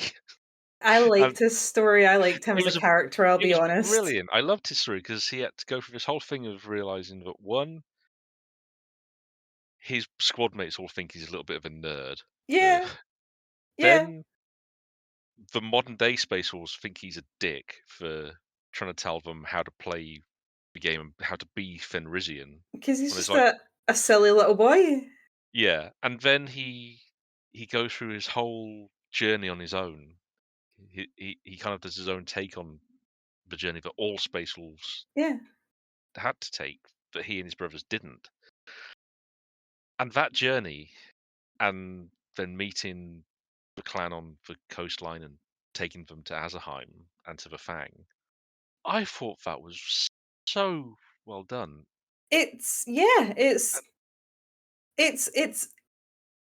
I don't want to go too much into it because Mm, I don't think it's my place to speak on things like this. But it's a very interesting take on. mm, I'm worried to say because there are people who will not agree with me, but there's the how do I say this? So I'll be as surface level as possible, but okay. people push back a lot lately against cultural appropriation to the point where there is a degree of speaking Mm, on behalf of other cultures, and you yeah, see that a little bit in this yeah. Primaris who has a book of Fenrisian history, and so he goes to Fenris and he's like, I have read this book and I know what it is to be a space Mm, wolf and I know the language and I will be accepted into the culture and our big brothers will bring me in no problem. And he shows up and he speaks the language, but he's mispronouncing it yeah. and he doesn't have the history or the Mm, culture. He doesn't know the struggles and the yeah, lives, yeah. and he doesn't know where the cultures come from. Mm, And it's this very sweet, like you say, it's this very sweet story of him going from knowing it to living it to and understanding it. understanding it. Yeah. Yeah. And the Because thing is, they he's done it with all sincerity.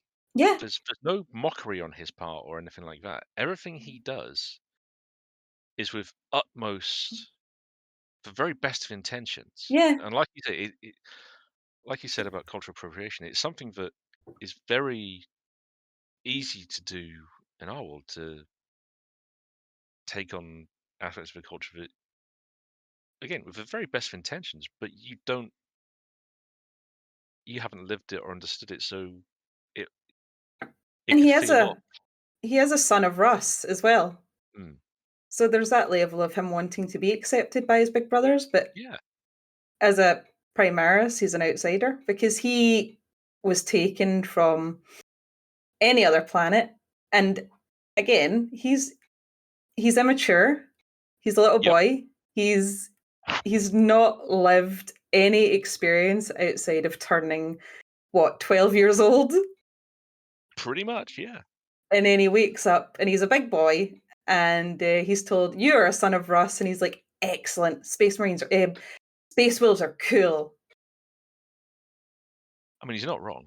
Yeah, yeah, he's not wrong at all.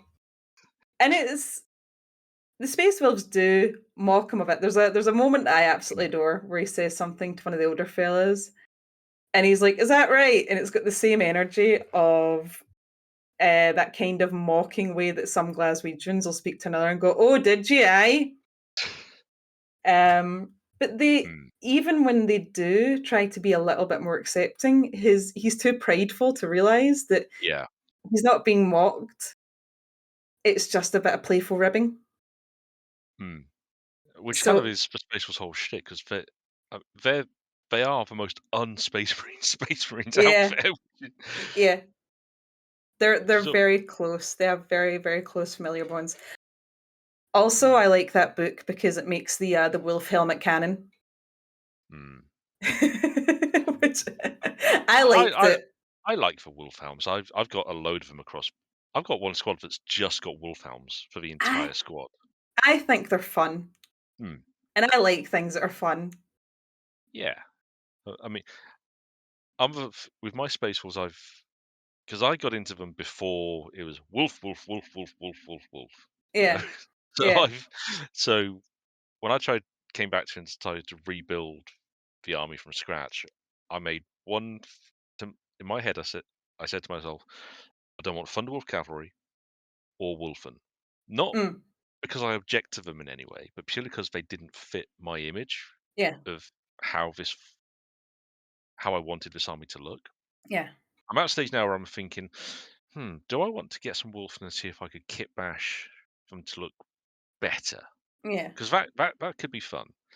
Thunderwolf, I'm still not sold on because I do think the idea of riding the giant wolves is fine. It's riding them I have a problem with. That feels a little bit. A bit too silly. It's a bit too much, Yeah. especially because everything else about the Space Wolves is really fun. The idea that they are kind of Viking-y in space, and they're boastful and proudful, and they're the Space Marines who are probably.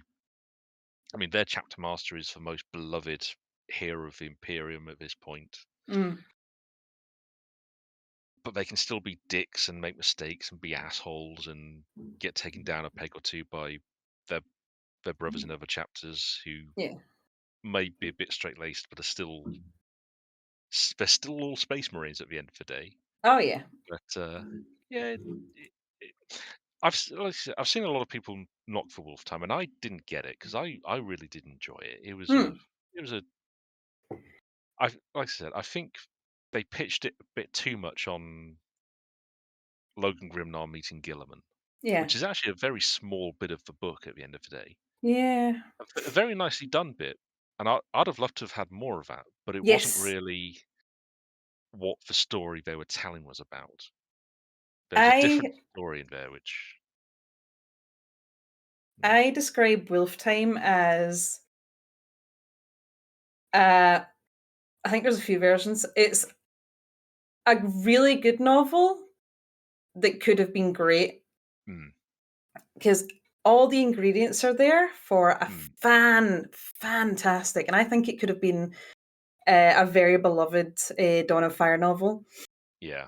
I mean, Um, part of me thinks that maybe being part of Dawn of Fire did it a disservice. yes, But yes, because Gav had written a book just after 8th edition 40k came out, uh, Ashes of Prospero, yeah, which was the first 8th edition fiction of Space Wolves in, but also mm. had no Primaris.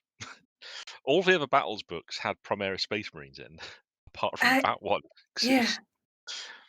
And part of me thinks that he actually wanted to write a follow-on to that book, really, to bring Primaris into the Space Wolves properly.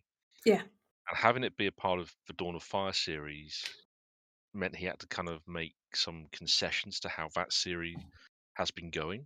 The Dawn of Fire books do across the board I think have that weakness, Hmm. which is you've got writers who have fantastic understanding of the chapters that they're writing, Hmm. but the story dictates that they have to accept the Primaris into their fold. Yeah. Um, And it's my main criticism with Devastation of Baal because you've got pages and pages of Dante and the other Blood Angels grieving the loss of their home, the loss of their culture, how Baal is fundamentally changed after it was Yeah. attacked by the Tyranids. They've had to introduce thirst water, and Mm. there's so much Tyranid blood in the sand that even the just everything about the planet has been changed profoundly. Yeah, I think the latest bit of lore on Blood Angels is that Call's he's trying to terraform Baal and its Yeah. moons. But you've got all that, and then Mm. Gilliman shows up and he gives them the Primaris, and everyone accepts it except for Gabriel Seth because he is incredibly based and cool. Mm. I do like that pushback.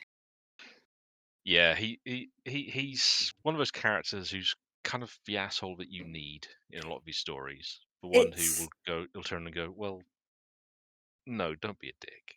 it's definitely needed because as I say the books need to reflect the tabletop, so they Mm. need to accept it. But it's the same in which one is it? Throne of Light, Yeah. where the Well, Black that's what. Yeah, Templars the Black Templars, one of the Crusades, gets a bit weird. they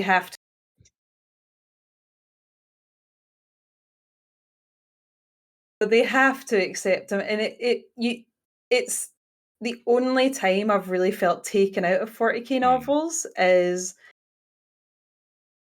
characters that I don't even know, Yeah. like the Space Wolves and the Black Templars. It feels like they're changing their mind on a flip Mm. just because they have to. Yeah. It's decisions that haven't really been earned, which is a shame because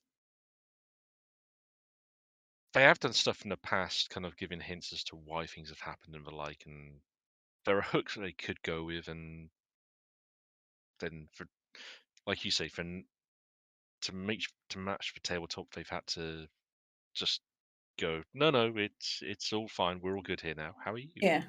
And it's a shame because I like the Primaris. I mean, aesthetically, they're brilliant. Mm, The the more recent kits have been lovely. yeah, I think there's a general consensus now that the biggest mistake was just making them something different. If they had just rolled them out as a new range of Space Marines mm, at, and saying, look, we're rolling out a new aesthetic for Space Marines. Your yeah, old ones still exist, but going forward, any new kits are going to match. They're going to be this slightly truer scale. yeah, So gradually, we're going to be replacing everything with these new kits. And it's not that they yeah, haven't done that before.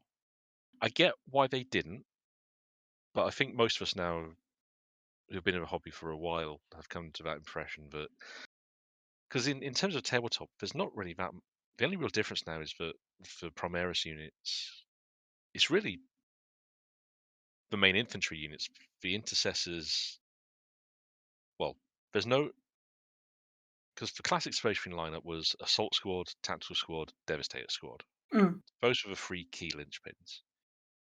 They've got the Assault Squad replacement in the Intercessors with jump packs, yeah, and they look really good. But Intercessors are not really a replacement for a Tactical Squad because of the mono weapon loadout or bomb yeah, guns.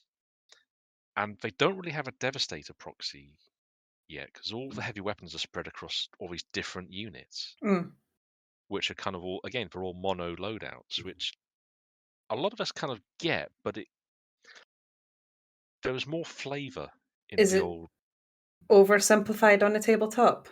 Uh, in a way, because one of the joys of building these squads was, I mean, in, talking tactical and devastation specifically, was that tactical you had a single special weapon, you had a Yeah, single heavy weapon, yeah, and what you picked kind of gave you an idea of how that squad would operate. yeah, So you could have a las cannon for long range anti tank, but you had a flamer for close in support.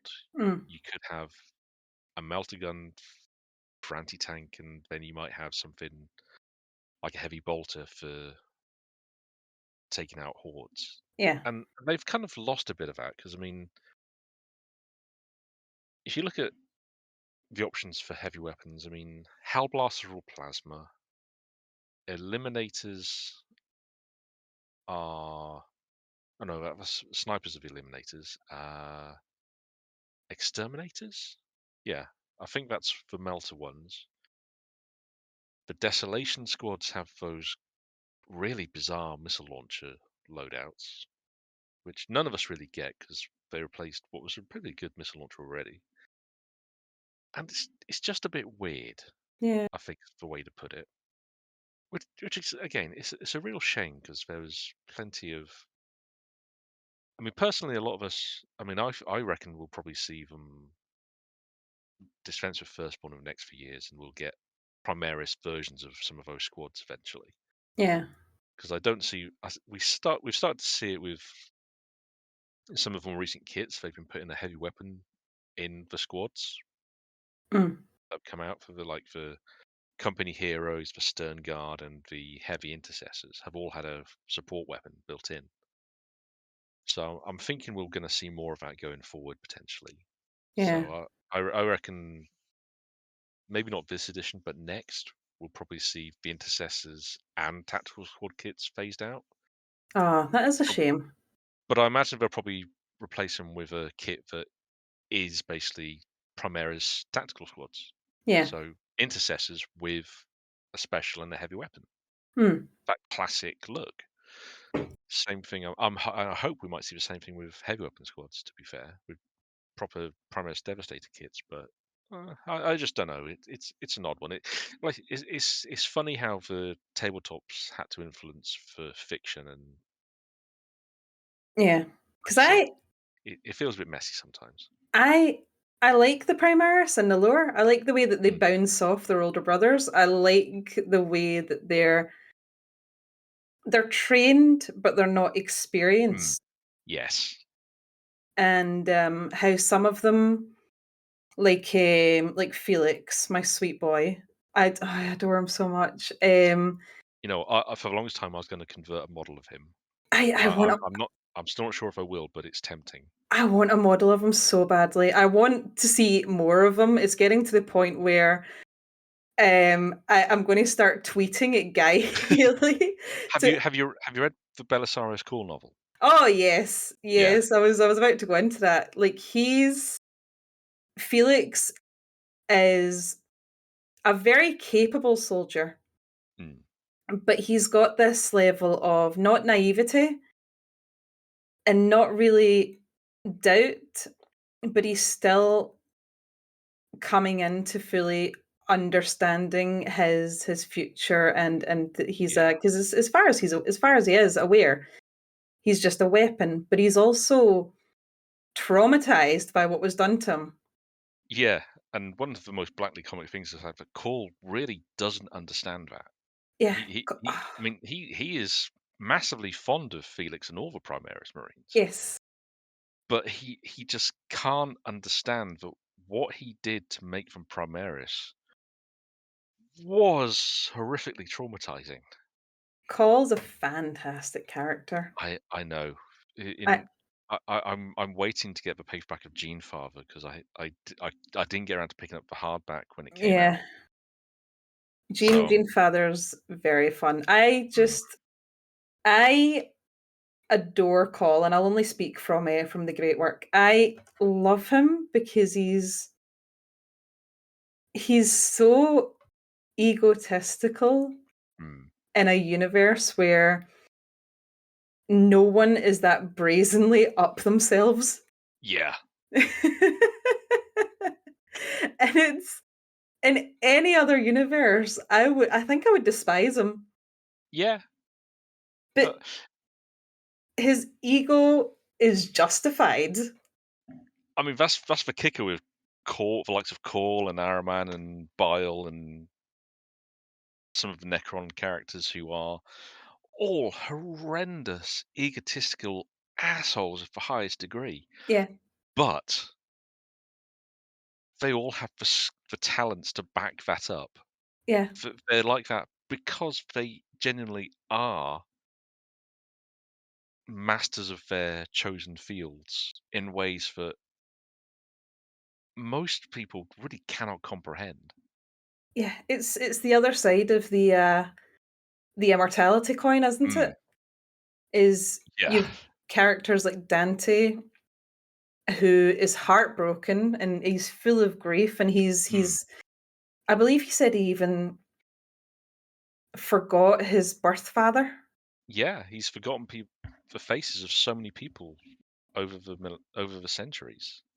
And then you have Call who has dedicated his life to knowledge and to learning, and all it's done is feed his ego and made him into this. I mean, he is basically an amalgamation as well of other people, Yeah, which is a fantastic character trait. absolutely. And the fact that he's had memory wipes over the 10,000 years as Yeah, well. yeah, He knows there are bits of his mind that are missing. yeah, And he's kind of quite keen to get them back, please. yeah. So we get that as well as is his curse of immortality isn't living with the grief and the horror of what he's done. It is I am the best and I can do anything and nobody can stop me because I'm Belisarius Call. Hmm. And he's also just kind of a silly guy. He is. I love that he just slots in different mixes of personality traits depending on the Yeah. situation. That's genuinely hilarious. Well, he does that to Felix, doesn't he? He's like, I understand that you're full of grief and you hate me. Mm. However, I picked this personality specifically for you, which is it's it feels a little malicious and concerning, but there is Yeah, also that degree of he's sincere. he yeah, Felix needs to be the best version of himself. Mm. And And damn it, Cole will do whatever he has to do to make him that way. he Literally. yeah, it's that little bit of mentoring, but also you could flip the coin the other way and go, well, he's Adeptus Mechanicus and he wants the thing that he made to be the best version of itself. Mm. But I like that as his character, that massive ego that he's got, but Yeah. also the maybe not softness, but Haley writes the Mechanicus so well because underneath everything, they are still human. Yeah, it's very one of the things I enjoyed about the game Mechanicus Mm, was that your commanders on the flagship, some of them, all of them they came across as genuine personalities, yeah. even with their weird vox coda binaric speech. Yes. Some of them came across as pissy little bitches. Others came across as utterly committed commanders who are not prepared to just throw their men's lives away Yes. for any reason and without good cause.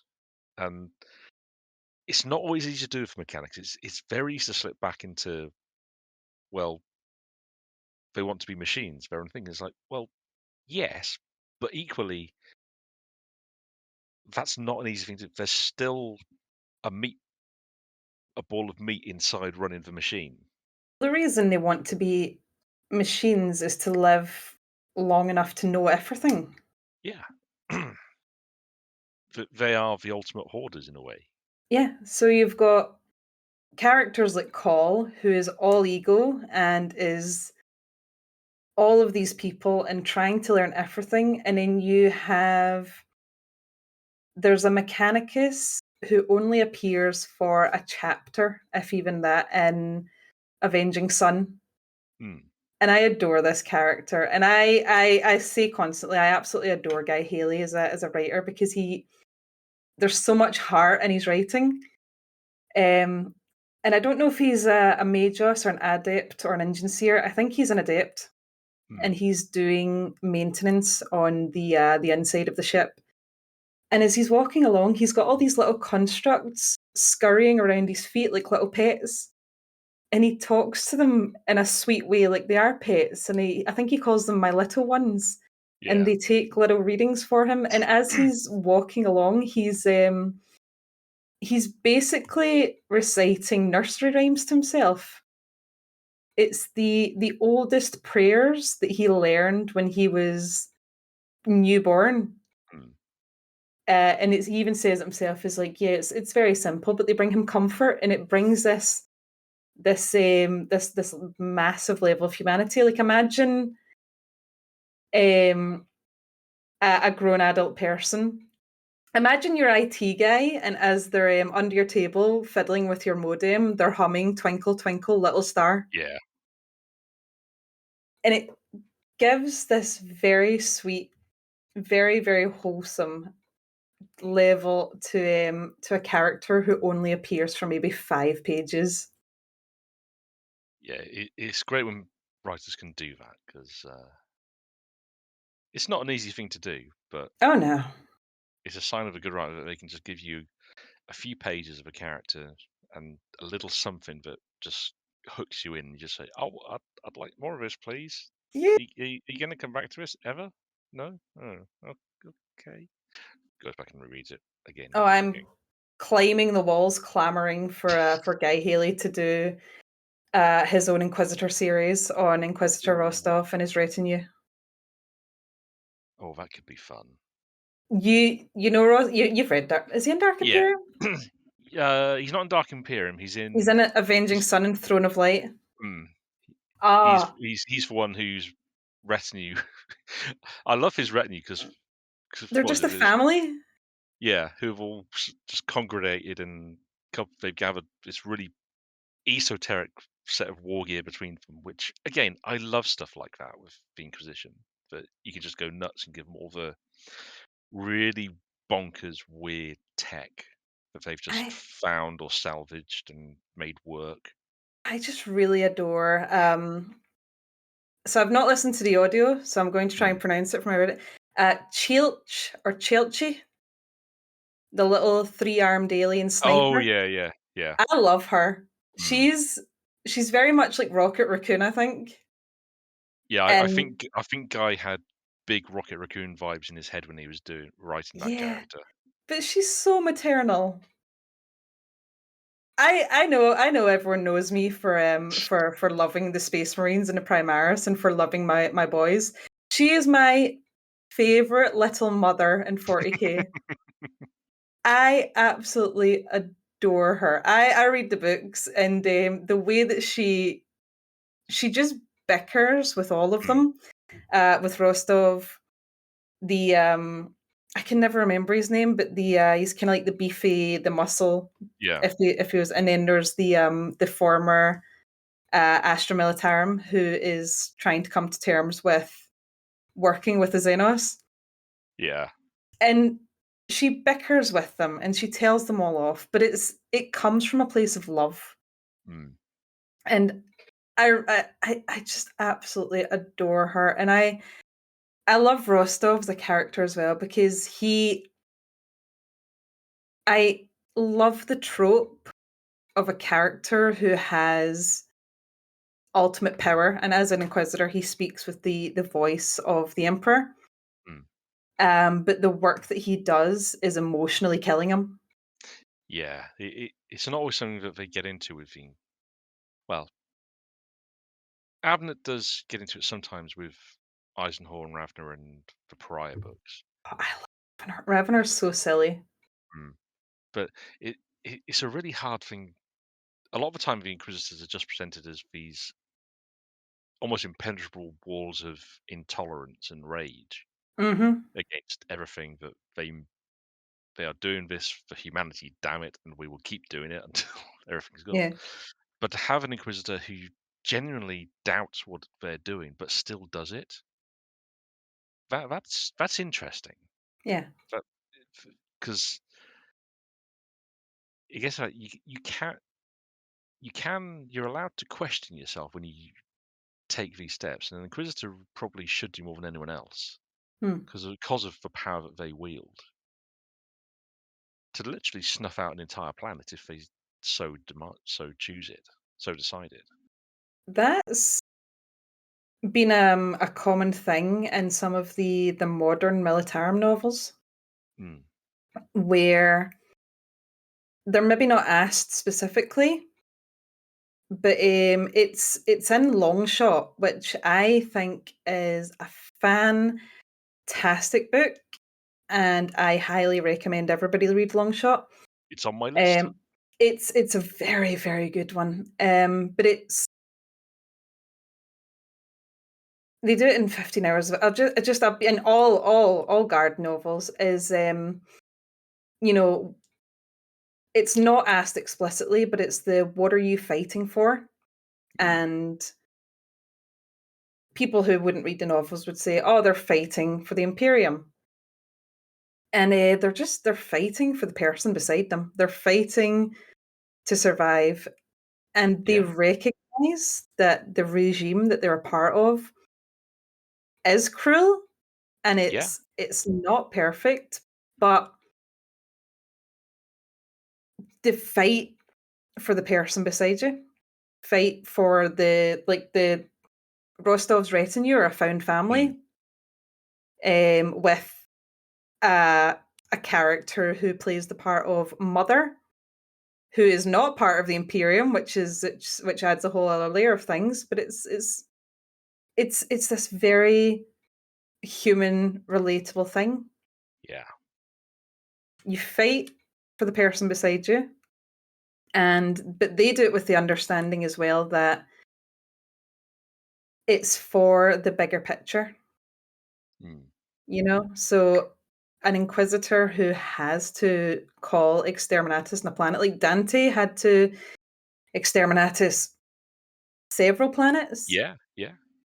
He took He he saw the bigger picture, took a step that is genuinely inconceivable for any of us to take. He ordered the deaths of systems, effectively. not only ordered the deaths of them, he had to recall the angels Yeah, and know that in their last minutes these people knew that they had been abandoned, yeah, which is heart shattering. absolutely. To know that these people would know he had recalled his men, and they'd probably have, possibly not cursing him, but they would have had their own faith in the Emperor and the Blood Angel shattered. That's, even though they weren't going to be around, he still Yeah. knows that that's what they would have been feeling. Yeah, what a terrible That's thing to go to your last moments feeling lost. yeah. And for someone like Dante who has devoted everything to being a defender of the Imperium and the people of the Imperium. That is his identity. He Yeah.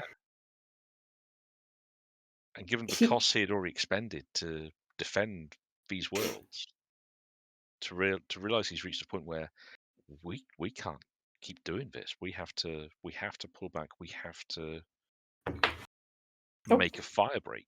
We have to deny the Hive Fleet these resources. it goes against everything that he was raised for. Yeah. You Everything he know, was made to be.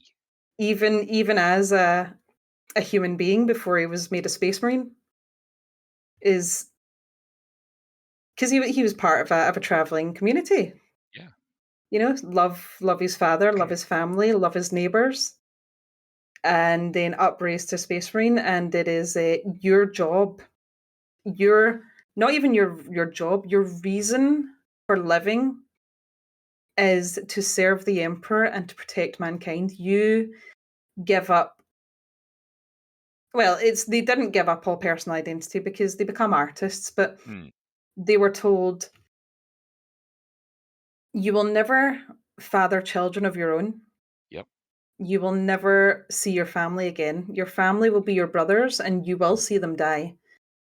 And you will die. That was the big assurance is you will die and it will be serving mankind and there will be no glory. There will be no songs. You will only be remembered by your brothers. Yeah. And to It's press the big red button to condemn planets that he gave up everything to protect. Yeah, it's it's a tough one to get your head around, isn't it? One of the most tragic characters in literature, and he lives in Warhammer. Hmm. What a terribly sad thing. Absolutely. It's And there are people that only know Dante, the character, from the memes. yeah, and it kind of when you get to the end of the Siege of Baal, and he's ready to end things. He's ready to go on, Yeah. and that vision he has as he's dying, and Sanguinius tells him, "I'm sorry, but no. It's it's we we awful. we need Louis Dante. Yeah. You, Not you only that he's finally getting the rest, is he got to die as himself. mm, He thought he was dying as himself. He yeah, refused to fall to the rage because he wanted to die as Louis Dante. yeah, You know, the mask came off. He was no longer the Lord Commander, the living proxy, because he wears Sanguinius's face. yeah. I mean, to the wider Imperium, that is his face, the death Yes. mask of Sanguinius. And it's not. He That's the thing. It's not even Sanguinius at peace. It's a face contorted in rage and death. it's all a manufactured image. It's all part of Mm, the machine. yeah. Ah, good stuff. It's so beautifully done. Mm. Um, have you heard Christopher Tester's version of it? Oh, the voiceover guy. Yes. I think I have, yeah, because some of those have been cracking what he's done, but his Dante stuff, I think I have heard that one, yeah. He does one of Gilliman facing Mortarion. Mm, Um, and it sticks in my mind because I have such love for Dark Imperium. And Mortarion says something to the effect of, "Look at me and tell me that the Emperor loved us as a father should love his sons." And the book just says Gilliman clenched his jaw and said nothing. mm, When Chris Tester does it, "Look at me and tell me that he loved us," he starts weeping, like openly mm. weeping, and it's a And fantastic interpretation. yeah, I mean, it does cut to a big part of why so many of the Primarchs, not just the traitor ones, but all of them had issues, is that the Emperor just wasn't built to provide the emotion they needed. Have you read or listened to The Lightning Tower? I'm trying to think. I'm sure I must have done at some point, but that one It's it's been a while. it's a Dan Abnett short Hmm. story about Rogel returning to Terra to begin fortifying the palace. Is this where he finds the chambers of the other two Primarchs? No, that's the chamber at the end of Memory. Ah, I believe it's just before it. And okay. it's the one where he speaks to Malcador about Conrad Kurz. Hmm. Um, and it's really heavy reading, and I cried my little eyes out. I can't talk about it without openly sobbing. I actually tried to record a video on talking about it, and none of it made it to YouTube because I'm crying so much that Okay. I was too embarrassed. Um, and at its core, and I won't say too much because Hmm. really think you should read it. It's absolutely fantastic. Abnett's done a fantastic job, and I absolutely adore these short stories and how they Hmm. bridge the gap between the bigger stories. But Dorn gets asked more than once what he's so unsure about, and he tells them why he thinks he's unsure, but they're open lies because he's preparing the palace for Horus to come and lay siege to it. Hmm. But at the same time, he is grieving the loss of the two missing Primarchs. And he's thinking about how his two brothers were so easily just erased from everything and even erased from history. And if I recall correctly, it's explicitly said he can't think about why Horus might have turned because if he thinks about it too hard, then his own loyalty will break. Yeah. And he struggles with the loyalty that he has to his emperor and to humanity and the love and the loyalty that he has for his brothers. Mm. And it's fantastically written. I think I got 2 paragraphs in and I started crying. Oh, I'll have to go Because back and give that a reread because I think I've read it. I just can't. it's It's it's a so long ago now because it was one of the it first short stories they did. it's in the brick, Mm. the Master of the Dark Imperium brick. Yeah, see that involves me digging the brick out, and it. I don't know if you've ever seen the pictures I've shared in the Discord of my, shall we say, my collection. Mm. It's probably the safest way to describe it, but I know roughly where it is. Oh, no. It's how many layers I have to go through to get to it. Yeah. Yeah, that's why I've got all my bookshelves that I either got for free off of Facebook Marketplace or very cheaply from charity shops. That's the kicker, though. I have bookshelves. They're Yeah. full. Yeah. Yeah. Get your hands on a Kindle. Oh, I have the Kindle app for my tablet, so Yeah, yeah, lighten the load a little bit. yeah. I just hate getting rid of stuff. Yeah, no, I know It exactly. Especially books, it's a problem. especially hard media like books. Hmm. Um, no, the Lightning Tower is a fantastic piece, I think, of Abnett's writing, and there's a recurring phrase that Dorn gets asked across of it, and it's "What are you afraid of? What are you really afraid of?"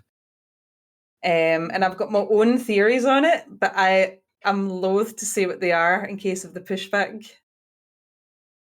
But I definitely think that it's worth having a read and Okay. then coming back and I, having a I'll talk about it because I'll try and do it because I appreciate we've gone way longer than oh my I planned goodness, to. yeah. But this has been a really cracking conversation. But I will definitely try and look into rereading the Lightning Tower at some point because this has been brilliant, Swan. This really has. Oh, Thank you, thank thank you you. so much for agreeing to do this. This is I've I've had a great evening, afternoon. yeah. I've thoroughly enjoyed myself. I'm glad you have. I'm really hoping anyone listening to this will find it fascinating because we've just been geeking the fuck out here, and it's been brilliant. Oh, So, I streamed last I mean, you asked me how the stream went last night. It mm. was just 3 hours of me just rambling. I mean, Um there's a reason you're a good fit for the Fluffenhammer crew. Let's be honest. We ramble like something else. I mean, there's a I mean, I'll tell you very quickly. The reason that I started my own channel, which Mm. is subsequently died, rest in peace. It's not dead. It's just sleeping.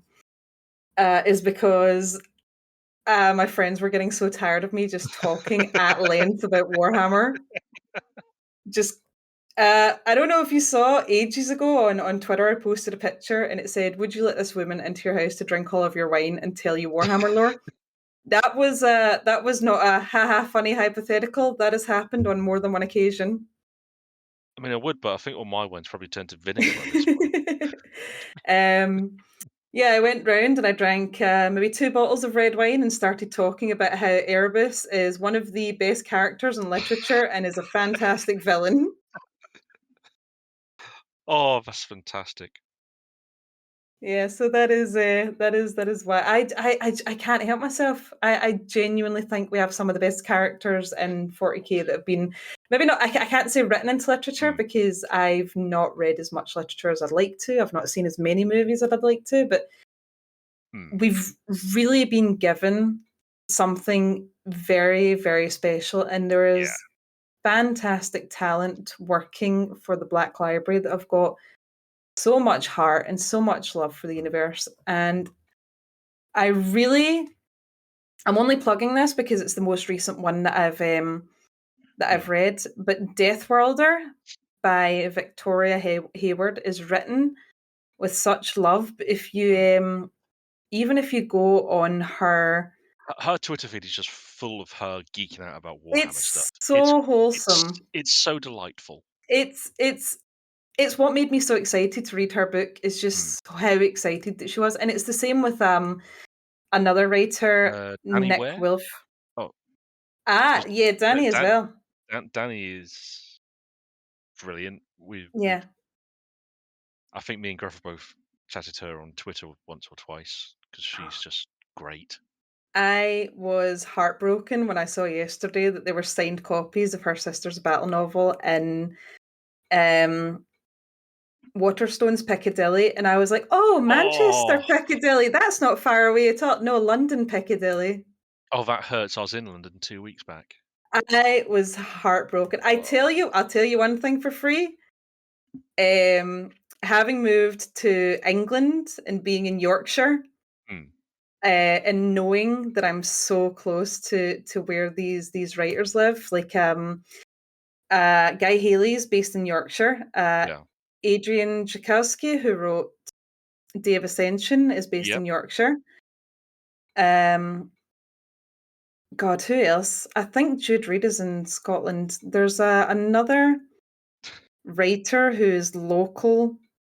Victoria Hayward, did I say she's based in Nottingham? That tracks, given how often she's posting from Warhammer World. Her local store. So it's really so I was actually in York and Hmm. Traveling Man, and I picked up a collection of Warhammer horror stories, and it had been signed by Nick Kime. Oh, cool. Yeah, that's why some of the I think I don't know if Rob does it. I don't know if Rob's local, but I know Hmm. Victoria will go to Warhammer World and just scribble in all the books. And it's the same with Danny in London. She's just like, Hmm. "That's my book. I'm putting my name in it." Well, you know, if it's good enough for Neil Gaiman and Stephen King to do, I mean, again, we've been absolutely blessed with some fantastic writers. So, and that's the thing.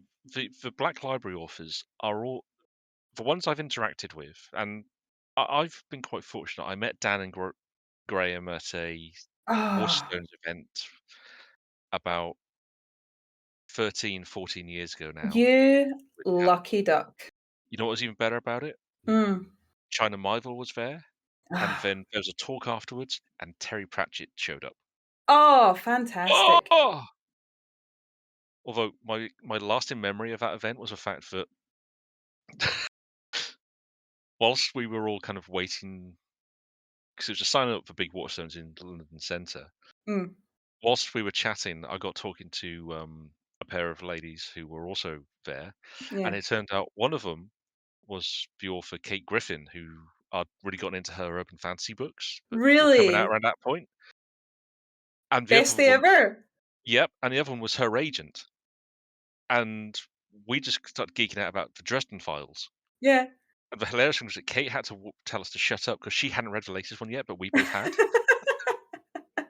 That's really But it charming. was just delightful, and I just enjoyed the chat. Well, I mean, Dan was great because I took Triumph, his standalone fantasy novel, his Yes. non, which is, if anyone hasn't read it, that and Embedded are two brilliant non-GW fiction works Dan's done. Mm. I don't think we got those traction as they deserved, but they were great. But he signed both of those for me. Graham, I think I took his uh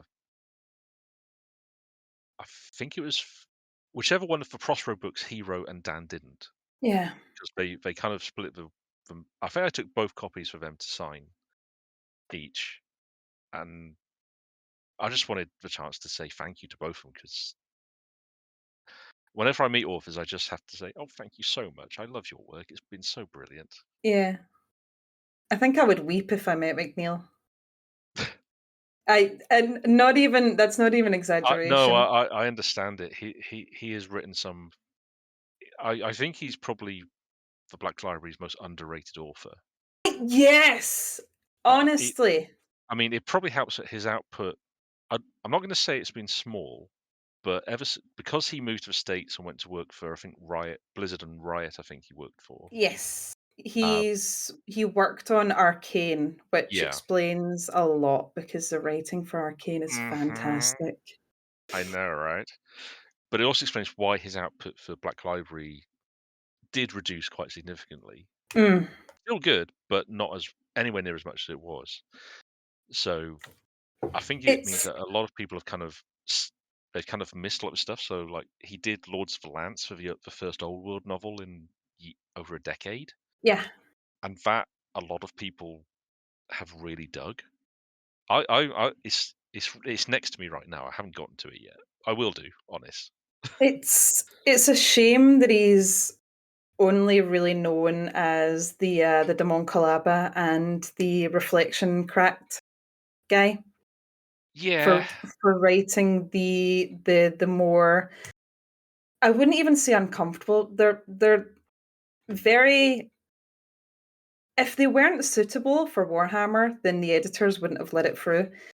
yeah, He's not afraid to shy away from very, very uncomfortable things, whether that's yes, visceral or emotional. yeah. And one of the joys of the Warhammer universe is that it's got the space that you can go that fully weird. Yeah, You can the authors it you have to do it right 'cause it's very easy to just do it in a way that's kind of cheap, yeah. You but to can see grimdark and you can think edgy. yeah, but to do it in a way that Graham did with those two concepts and just make them s so distressingly visceral. I unironically adore Reflection Cracked. Mm, I think that McNeil has got a fantastic understanding of symbolism mm, and like sentimentality and of the occult and how yeah, that weaves into 40k. The title itself, Reflection Cracked, is almost directly lifted from an old poem called "The Lady yeah, of Shalott," yeah. uh, which, if you read it, it's Yeah, Fulgrim. yeah, that poem is, I had to do it for, I think, GCSE. Yeah, So I spent a lot of time rereading that poem, and I'm I an Arthurian nut, so it kind of stuck with me for a while. I don't tend to understand poetry. Mm, And I came across it as I was looking up Reflection Cracked because okay. either someone on Reddit said it was a link, or the mirror cracked from side to side came Mm. up as I was typing. But that's the thing as well is the writers are very intelligent. Like Oh, the yeah. the thrice blessed child, the title of the first chapter in Dante, Mm, is a direct reference to A Midsummer's Dream, mm, which is I believe they tell a young woman to give up having a family and getting married and knowing love to become a nun. And they yeah. say, you will be thrice blessed. Mm, And I think it's like, but will it be a life? yeah. Um, and it's things that I wouldn't have known if I hadn't looked. But the the Lady of Shalott, if you read it, it's just Fulgrim. Mm. It's just him, and it's. I know you've done it for GCSE, so I don't know if it's I taken I the I shine should off of it. I should probably reread it, to be fair. Like I say, it's been a while, but Mm. it's one of those poems that we did have to read it. I will say, Mm, at least I didn't come to hate as much as Great Expectations. yeah, I had depends to read on that. the. I read that for A level, and it means that my relationship to Dickens is now irreparably ruined, Oh no, unfortunately. But depends on the teacher you had, I suppose.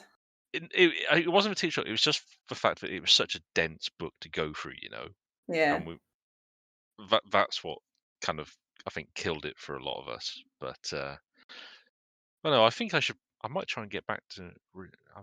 I might have a copy of it around somewhere. Yeah, Lady Schluck, good poem. Highly recommend if you get a Oh, chance. definitely. And like you say, it's proof that for BL writers, they know their stuff. They're not just writing bolter porn. They are. It sounds reductive to say, but they are exceptionally well read themselves, almost Yes. universally. And if you read something that they've done and you think, "Oh, where do I know that from?" and you look it up and you think, "Oh, that's based on that," that is more than likely by intent, because Yes. they want to give you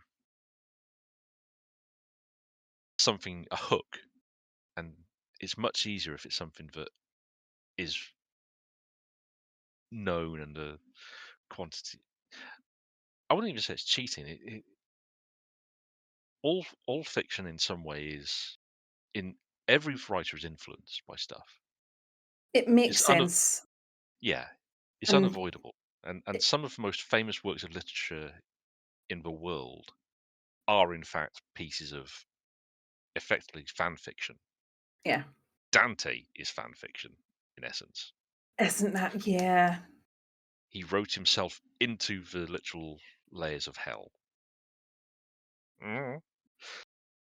So if you read Every famous every famous book character that you know is someone's OC. yep, Aragorn is someone's OC. yeah, the Arthurian cycle has been rewritten. Well, the major versions of it span 1,000 years of rewrites. How many pieces of media and how many books are written about a Christ-like figure? Uh huh. Even John Shepherd, GS, the Yep. savior of humanity. Yep. It's as as a famous bearded director once said, it rhymes. Yeah. I mean, The Matrix, Hmm. Neo dying and being reborn. Yep. Man, The Matrix was so good. Yeah. So- Just don't get Gruff started on how The Invisibles does it all better. He's not yeah. wrong, but he will expound at length about it. Oh no, it's fine. I'll bounce back with how uh, The Matrix and Kung Fu Panda are fundamentally the same hero's arc. Pretty much. Yeah, yeah, right. There's even 4 films. Yeah, Oh, to make something special. I've seen Kung Fu Panda 4 and I've seen The Matrix Resurrection, and now I'm actually seeing a lot of parallels between those 2 films as well. Sweet baby Jesus. Huh.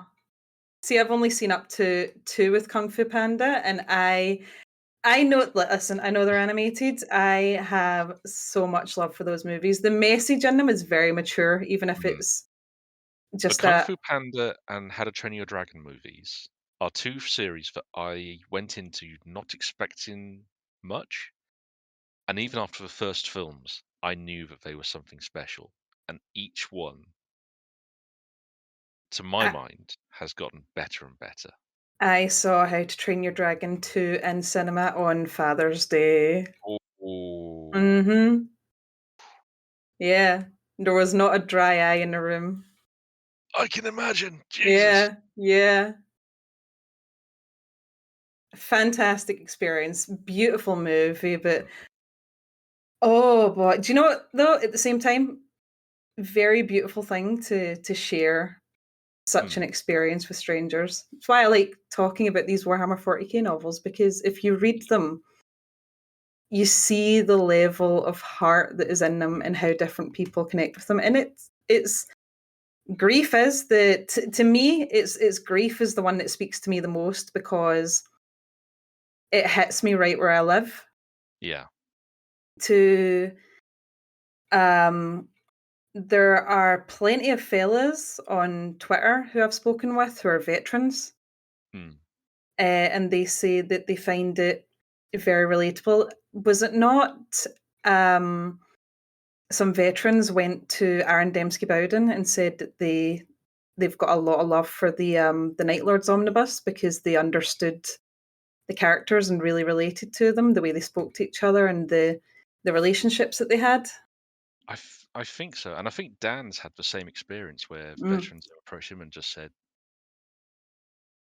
that the way he's written specific characters has really touched them, as he's kind of touched on their own experience and it's helped them.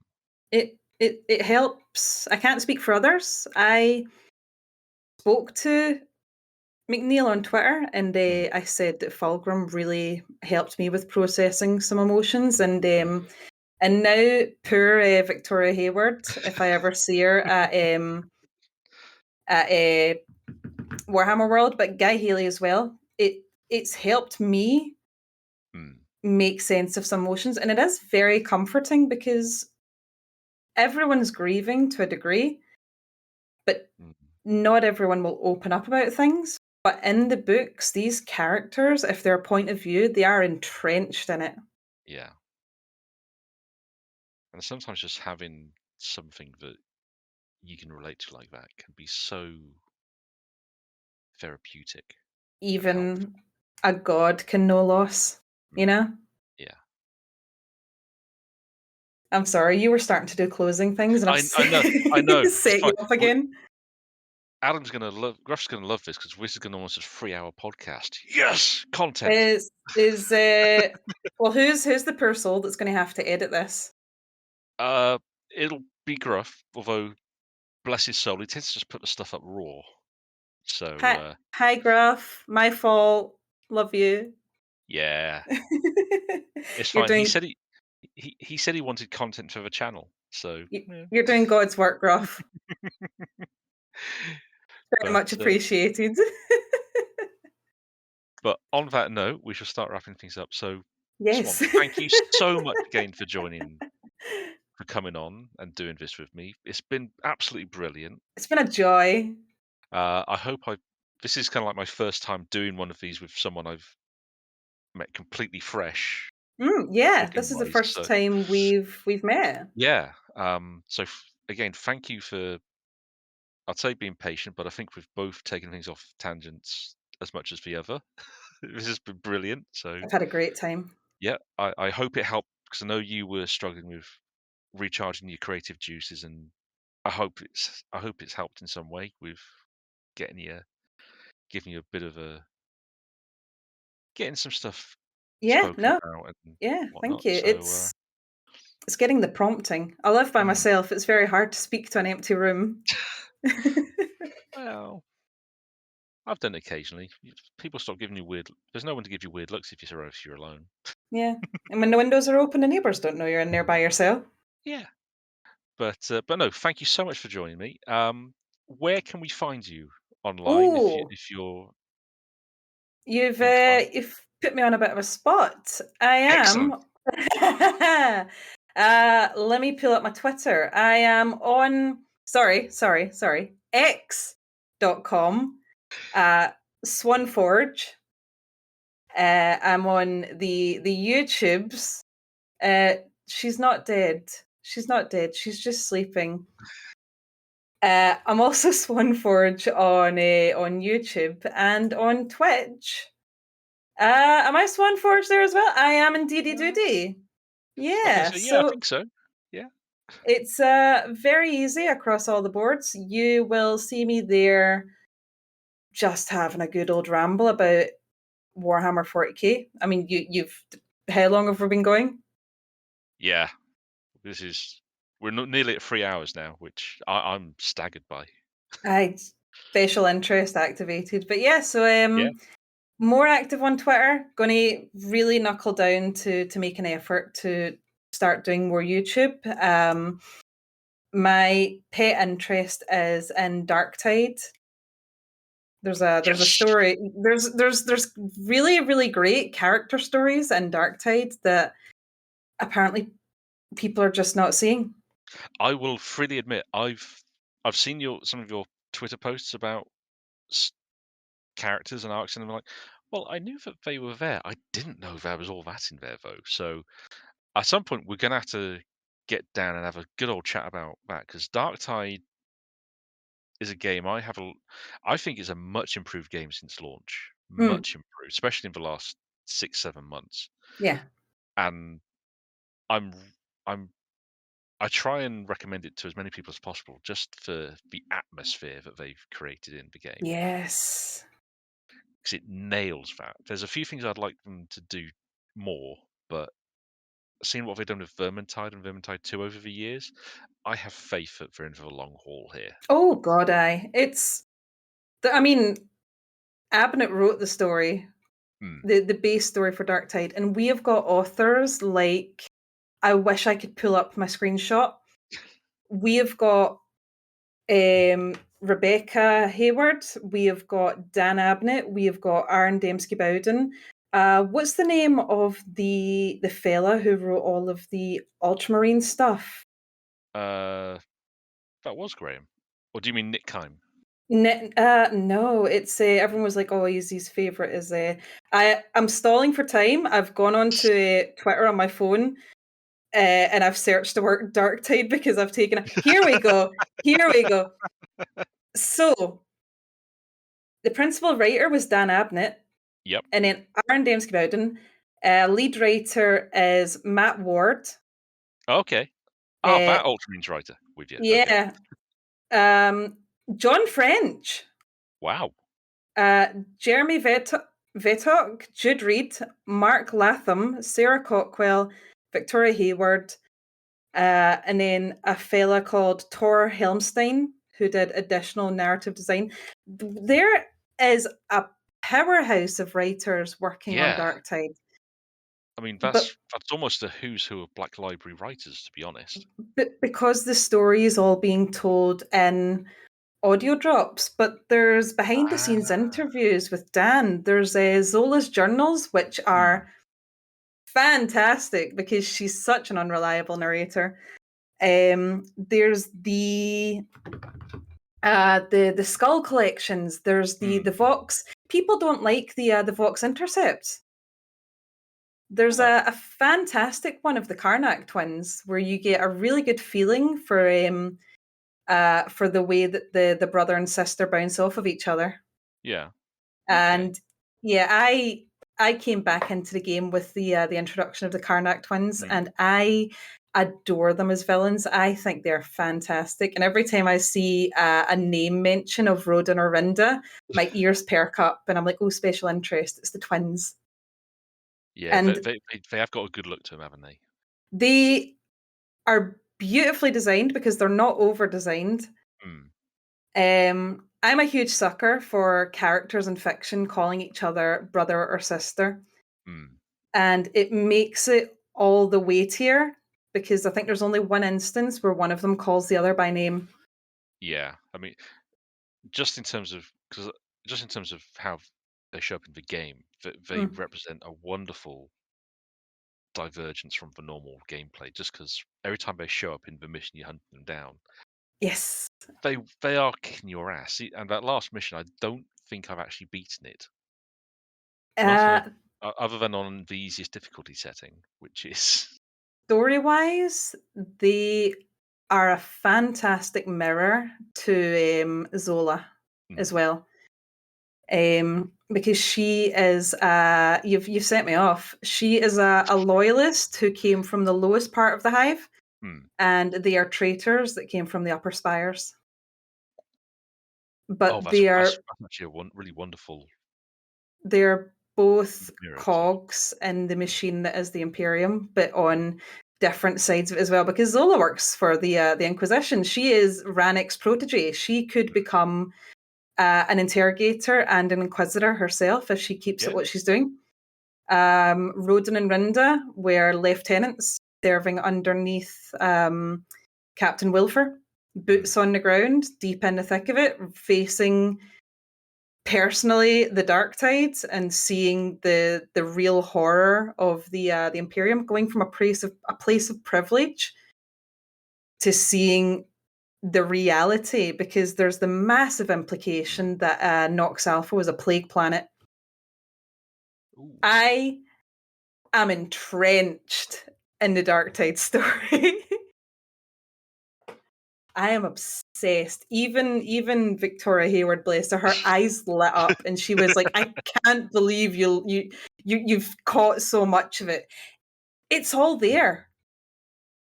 It's being That's brilliant. fed to it's being fed to us the same way that Dark Souls feeds you lore, or Destiny, because Destiny has lore books. Yeah.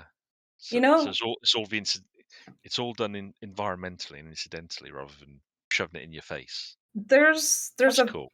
there's a big there's a significant lore drop that's done in a very, very tiny way, and it's an object that Hestia gives to you, Okay. and it's not even a significant object. I think it's a charm that hangs off of your weapon, and it's a prayer scroll for someone to return safely, and the initials are AZ.